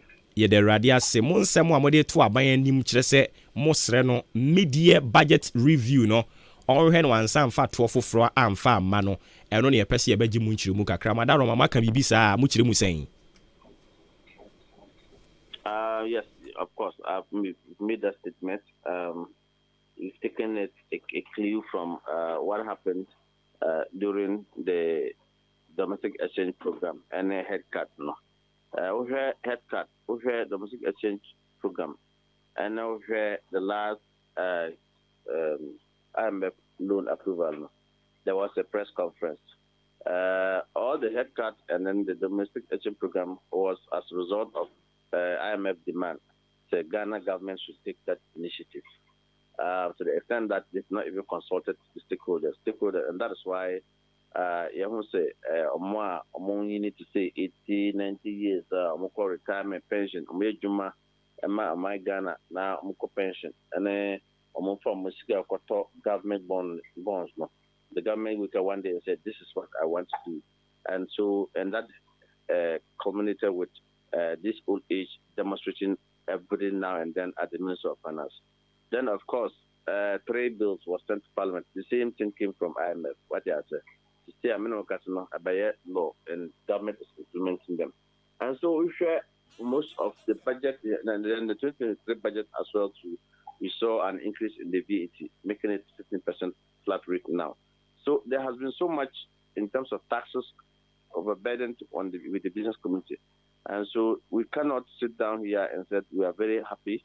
Yes, we as Ghanaians, we are happy that the IMF facility has come, but we wouldn't take any additional layer of taxes. And that is why we are drawing government attention that if you think towards that direction, then the government should re-advise themselves because the business communities are not ready to receive any additional layer of taxes. Okay, Inti, is it that say more can we because we are preview to taxes for Friday likely say on be introduced and more ball more koko sakeke because it could be part of IMF conditionalities nibi. We are sounding a caution. We are sounding a warning to government. We are saying that look, you have done so much taxes on us. In fact, the last taxes were the 3 bills that the president signed, and it's now being implemented. In fact, many business communities are relocating to Africa and Togo as a result of so much taxes here as compared to that country. And so, and we do know that there will definitely be, there will definitely be mid-year budget review. And based on that mid-year budget review, of course, you cannot tell me that they won't introduce taxes in the coming mid-year budget review. Hence, our call is that if they will even do any taxes, absolutely should not be within the business community. That's what we are saying. Okay, my NRC BB any about Unchebi. Now, the other aspect too is we are also adding our voice that the finance minister were told that when he finished the negotiation of the IMF, he will leave from post. As to speak, we don't think that he should be the person to sign a letter to Bank of Ghana asking them to release the $600 million to government so the government can then spend on it. If you listen to the IMF boss carefully, he said that Ghana has overspent and guess that he was just being lenient to the government. He have said that Ghana has been reckless in terms of spending to the extent that they even went overboard of what you're supposed to the cap in the 5% cap fiscal policy that they need not to go beyond on the Bank of Ghana. And you know that the Bank of Ghana spends so much beyond the 5% cap. So quite clearly, we think that as at now that the finance minister is still at post is problematic. If the president can expedite action by relieving him, or even if the president has not even asked him to resign, he himself, honorably, he should be able to put in application and resign. Okay, that's it. But I know crowd say MPs now no demanded for any removal no as actual krata mampeni just to remind him of or no one can promise in the days coming no yenhwe animu say bibi papa bi betumi asi bibi asi so e besa ba won chen biom. Madam Asba. All right. Inti Ura Samson Asakia Wingobert, Executive Secretary at the Emma Importers and Exporters Association of Ghana, and Yenene Kotuchin and Komono. Inti that is it. Ken Ofuriata, also for her Ghana Sika Samso. Na se Ghana for Bekaya. NPP MPs in Ankasa, majority MPs in Ibrino, sorry, Omucho Krata demanding say. Omampani enyin free ho sabre na enyo no nko a ono eni owura edubu ahen but edubu ahen de enyin anim ni siye omampani egina free ho omampani yini free ho no no osan ade obi foforo de abowura amim anta ode no ono na aba a ono na sisi ya no ye Minister of State at the Finance Ministry wa occupies a position no na owura Ken Ofuriata nso so na majority MPs ne kire se e wo so mampani ogini dibre free ne nsem o mampani ka kire o so munya abotre enema miensa ena opese ekoso saa enema miensa ne siwi a afi obetiki action e dia fa eno nso so ho one o mampani ka kire o se saa bre no na e wo se osoafo hwe Ghana sika sem so okọ mai mrahye be dafie na odi akon homa sika ye bedi no afi mu 2023 yi mu no odi kọ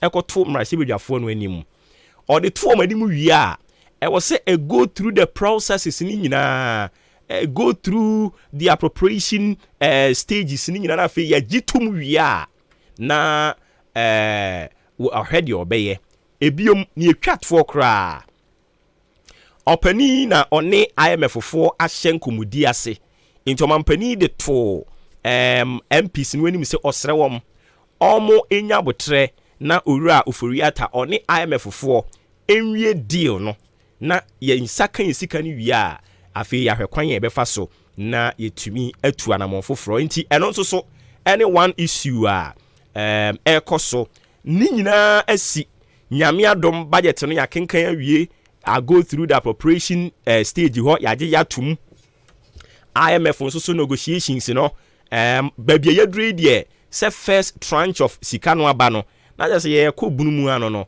as we speak enra na metie IMF from country director of Ghana ha Dr. Lindram Medina ye no ono so kan say o ye sure say 600 million no aba be kan Ghana for ensa sisi ya nso so opani ya ne bon komo kire se owura Ken Ofuriata nsem fata se obe oda Bank of Ghana amoma yi sika de ama Ghana aban because ne honte ye ba no sika die mu a ne honte isuro ni jemfite enti wawie na dwuma a omampani se de okan no no onyi netu akonwa ana ono ankasa krampo en resign na yehunu sampa bosha no omhye Ghana fo no omadi nti that is another issue a ekoso a ye kwa animu ne ye behwe se ye betimi adi ho enkomo nti away from importers na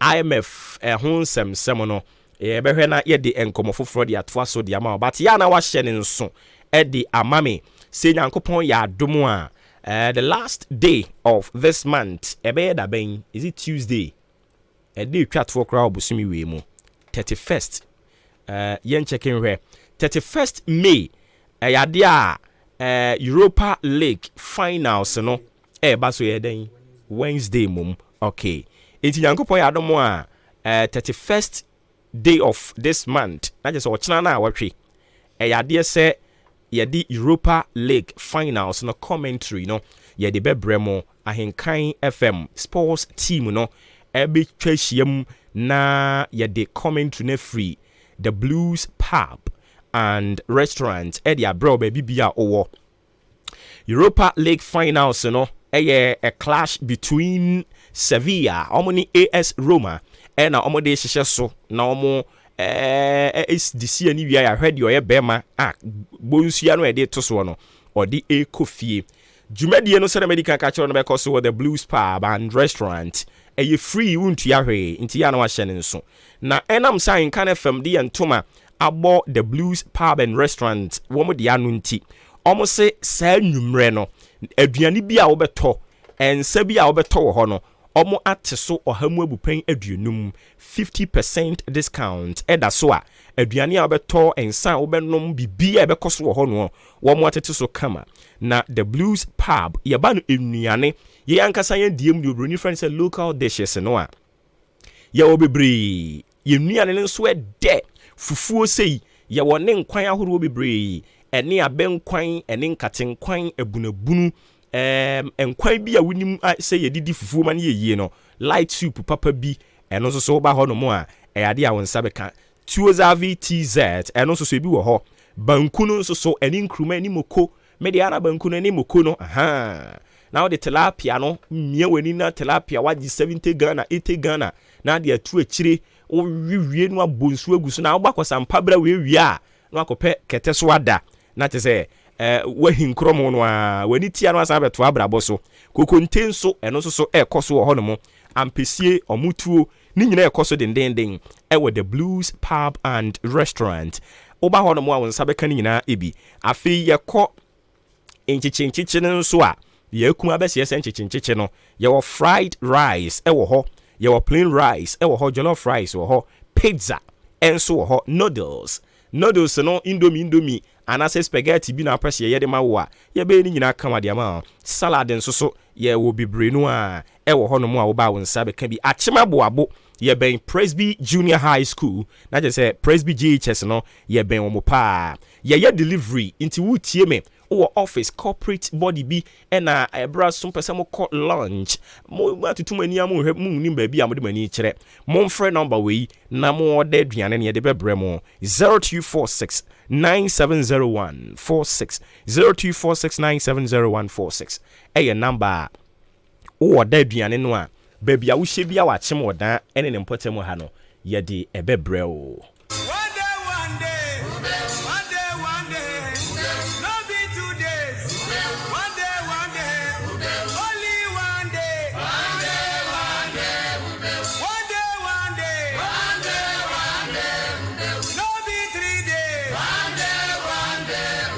Ghana adisiye obuoba ofore amanfo emamo ache edeba ahenkan 93.3 FM enti ye baba behwe ye mmofra no a ya na especially wo mo titi nsuo ho no wo mo titi nsuo ho no wo hu akola na iko school aye se watena subonto so na no die ye si ye ewo crown for saying say fa no aha eho baabi se an se minim se manya din yi dia ewo botiano English amanfro constituency hono no na ha adwen papa but even before enu besi no na bia di kan si wo voter region ni nyina yesen kola no mu ko school o matena subonto so na subonto no akodane wo mo amuntum ensuo no emu na no de esi ye ewo botiano no de na ya werɛ ho pa sanse enkwada no ewu ye no yesi de no ye pani wo mu na o 15 years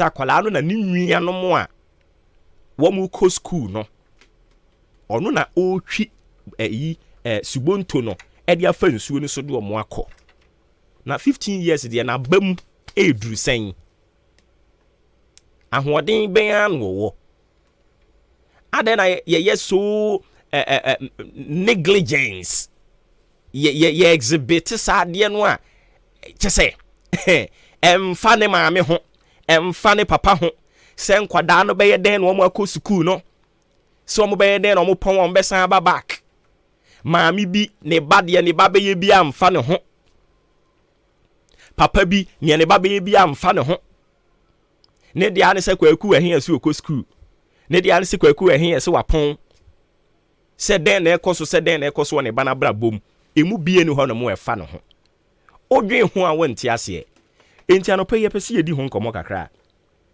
na ye hwe kwan ye be fa so asade ne betimi aso ano because esi sei na pepere wo ho de kokosha aban no a aban ne de esi a ena no sei a enkwada no ensu ko buntum ya o mu nyina wuye yi aban no yi 90,000 Ghana cedis e de ko ho na ebi no mo kire se sa 90,000 Ghana cedis ni betimi kra de ato life jacket e de amawom but me check some ye ne kire se yama omo etiti te se ayi wager dam na no ho no no ni say yiri na no ya sheda ma wo life jacket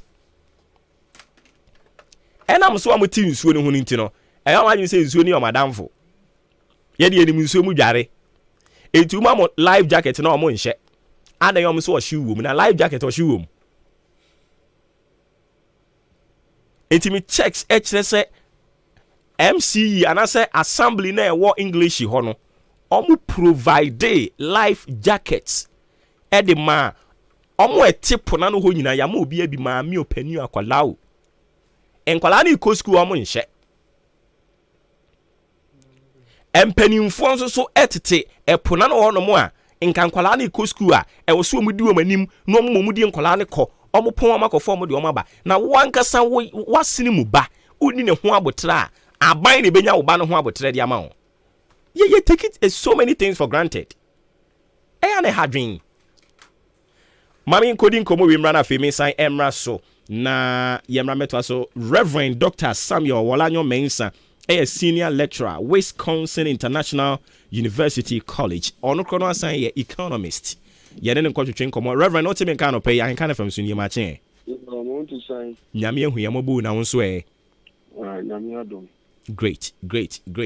Na we di wadaroma ena no na kanima mpani John Dramani Mahama kire se banks womo line sensings ya gi free one semono Ghana for de ni ba biemu a obehwe se obesade wo bia ne license e ma na especially womo a ya gi free womo nsema ya mfa kwampa so no eno na yibisa ne se eba mu saa ensunsanso obi wo ho na impo ebetimi kura ba mu saa Yo, me da CP. I was some seminar. Former president Kadi. Political talk. I was any professional issues here because I was before Bank of Ghana will give financial institution license. There are standards, there are procedures, and there are also criteria that you need to fulfill. And the Bank of Ghana cannot just get that. As at the time that he will be a president, let's assume say he is going to be the next president.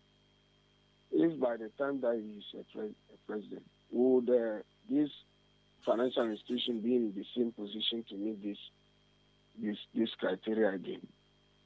So I keep political thought because you need to fulfill certain obligations, your capital requirements, your operating capital, minimum capital requirements, the structures that you have. I believe issues concerning corporate governance, some were involved, some of the financial institutions were involved in money laundering. Some were having problems with accounting, international accounting standards. They were not working within international accounting standards. They were having problems with ethical issues. And yes, somebody will just get up and say, if I become a president again, I'm going to reverse it. That's not how we govern a country.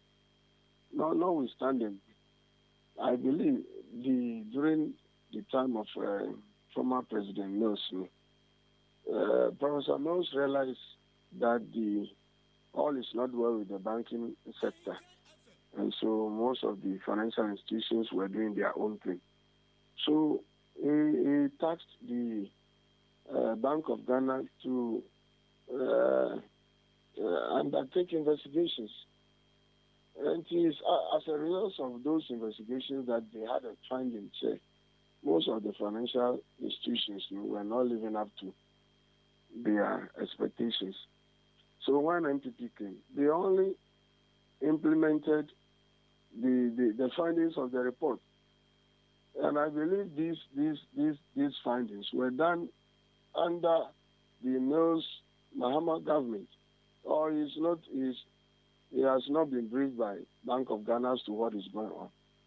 And during President Mills' time, he was the vice president, and vice president was the head of economic management. He doesn't know all these things. So most of the financial institutions were just performing below average. And see, this kind of politicking, we need to stop this kind of politicking.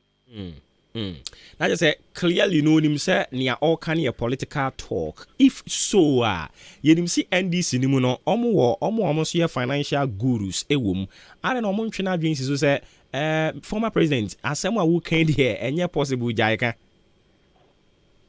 Because of political expediency, everybody wants to catch the eye of the leader.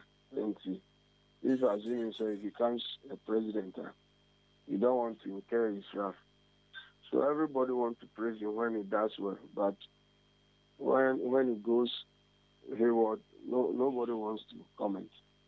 And but issues like this, you have former finance ministers, deputy finance ministers, issues that are technical, issues that are purely professional. Why don't you allow your professionals around you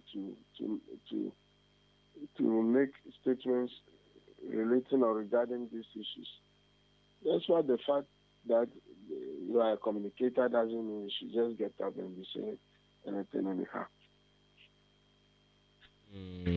Okay, away from that, my evening komo kakra nso famfa Ghana IMF akwantu ayakwa sisi as we speak nyame adom $600 million and rana yetie one country director or say aba abeka Ghana for say World Bank of Ghana binomo kire say finance minister ankasa no was say sa brei ono ankasa kra resign ana omampani eyi ni free ho because so ono kro no akoso atena se na ye sha se ye be disburse sika yi a wan hwe ya IMF for kro no asem o mo de abetu dwa se ase ye overspending in your manuma bi no ebesa akoso o mo hold this opinion say finance minister anko no ofo from ra no wo no me adwen. Well, it will be a diversion issues if we continue talking about resignation of those. Whether he resigns or not, it doesn't solve our problems. Now, the finance minister is there to do the bidding of the president. So the president will not sack him. And so let everybody go and rest. President will not sack him. President put him there to protect his interests and yet the interests of Ghanaians. And notwithstanding this IMF loan, and yet physical cash, these are electronic transfers. And the money is meant for debt servicing. And it's not meant for infrastructure development. So we owe a lot of financial institutions, we owe a lot of states, we owe a lot of investors, we owe contractors, we owe bondholders, whether individual, commercial, or corporate bondholders. And at the end of the day, we need to settle that. So this money is just going to settlement of debt. As such, it's not meant for developmental projects. And so those who are shouting, say, oh, Sukarno, it's not coming to develop the country. So we should just stop that. It's just a deception. It's not going to solve any problem. Besides that, when we say, even if you take the Auditor General's report for the past 10 years, the monies that have been misappropriated, that we need to the Auditor General's department to search out to retrieve these monies. Why is the president not interested? That money alone is more than what we are seeking from IMF. We are simply not a serious country. So just a political talk. This thing it will not work. It's rather going to bring more hardships. Because if you look at the conditionalities, from next week and now next 2 weeks, the way prices of things will be shooting up again. Because water bill will be increased. I said last December, this year we are going to have an increment for 4 times. And every 3 months there will be an increment. So it has started. And I indicate clearly, for January, the increment for utilities, especially light bill will be 30%, water bill will be 10%. The government had it, then instead of 30%, they did it 29.5. It's the same 30%. Then instead of 10%, they did it 8.9%. So it's just the same thing. So we are doing very good work. individually, privately. We are not being paid by anybody, but at least if somebody is leading and somebody to provide the right information, that is governance. He will be able to make an informed decision. Now, if president relies on fake information, sir, you'll be taking decisions that are not really relevant to the development of the country. And the conditionalities will impose more hardship on Ghanaians. So your talk time, these days, we should buy data. 10 cities, within 10 minutes, cry is gone. And if you buy credit 10 cities to call people, within few minutes, it's gone. All has been increased. So talk time has been increased. And some of the increment government is doing without even announcing. And so even there is a likelihood that even the e-levy will also be seeing some upward adjustment. All these are really going to affect the livelihood of ordinary citizens. And that must be our concern. Whether our finance minister resign or not. We have voted for a president. He has his right to elect whosoever he thinks is good for him. So if we have made a wrong decision, that wrong decision will continue to affect all of us. Okay. And said ye Eka Kone and I just said clearly, Sir Ghana Beyond 8 mantra ne ye Ababa be a bat of jokes now. Oh, yeah, just a political information and economic reality, because that should have been the perfect. Well, this government, if they were to be serious, would have been the best government ever in the Fourth Republic, because with the policies and programs that they have developed, these are pro-poor programs, and it could have turned the fortunes of this country. But I think it's more or less like a slogan, and there is no commitment to it. There is no political will, and the president is not interested in fighting corruption and issues like that. So, government, we are just running a reckless and a careless government. I see nobody is thinking for the poor. Now, if you travel, I do travel at least every 3 days to a community, just go and research, make interviews, and people are just suffering too much. Well said. People are just suffering too much. And we think sometimes we can use the media to be doing cover up. It's not going to help us. As a human being, your conscience should worry you to tell you, say, it's like our conscience are not working properly. So we still want somebody to force you to do right thing. And yes, sir. Why should I come and just, if the MPP is doing something good, I'll come and be saying it's a bad government? No. If MPP is doing something good, I need to praise him. If they are doing something bad, I need to say that for this one, this is bad. Then that is how they call you a child of God. A child of God is not somebody who goes to church, so somebody who does the right thing. And see, we need that societal orientation. And without that, I think the media is just suffering, because we are putting much more pressure on the media. And the media too, we are not paying them well. I was told most media houses even pay our less than 1,000 cities a month. How can they survive?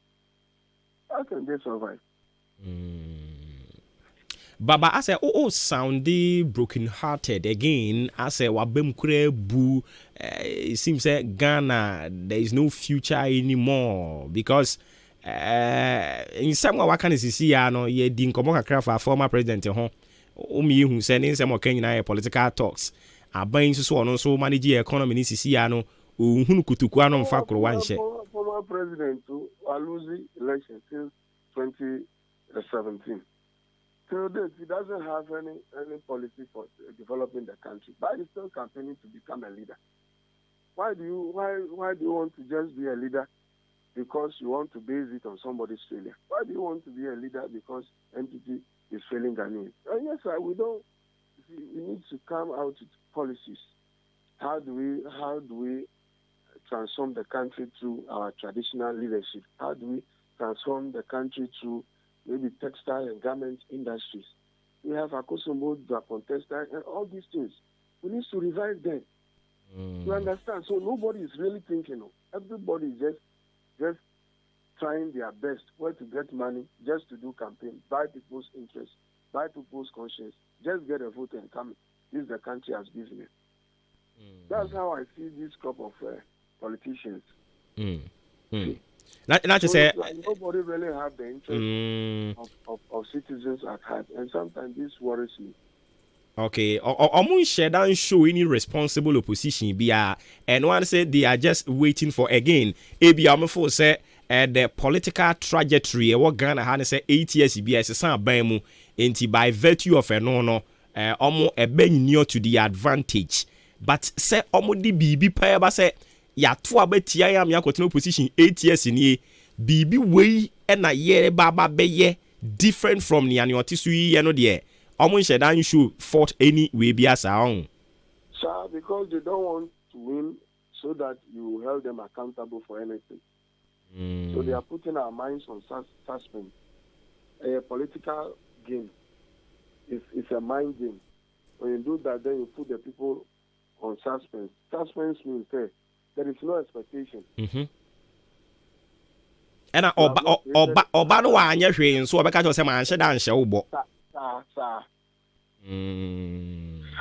so a mind game, and we can't continue. We can't continue that. But yeah, then ya omo an ye wo. Ghana Assembly. It's only the media I've seen say the only people who are committed in developing the country is the media. Is the media personnel. Almost no market you anyi. But the sacrifice level is high because if you compare it to their remuneration, they are woefully receiving nothing. But the sacrifice level, is very high. But that is what we're supposed to be seeing from political leaders. There are times, look, there are a lot of information in the media say, even there are times, do we have majority in parliament? We don't have majority in parliament. We have a neck to neck in parliament. And most of the times, because the government selects ministers and other functionaries from their MPs, most of the times, some of their MPs are not around. They are not in this country. Some are traveling for other national important assignments. And so if you are talking about parliament doing the right thing, then the NDC should have upper hand in parliament than NPP. Far. But what happens we simply, a few people will just go and take bribes and monies and other things. Just do nasty things. You see? So at the end of the day, it's the parliament that controls the government. So we need to even look at it from this angle. There are no jobs in Ghana. So why should somebody be an MP and at the same time be a minister? If there are no jobs, if you are MP, concentrate on your MP work. If not, let's also allows judges from the Supreme Court to also be a minister. That's the third arm of government. Why is it that arm of government, they are not qualified to be a minister, but another arm qualifies to be minister?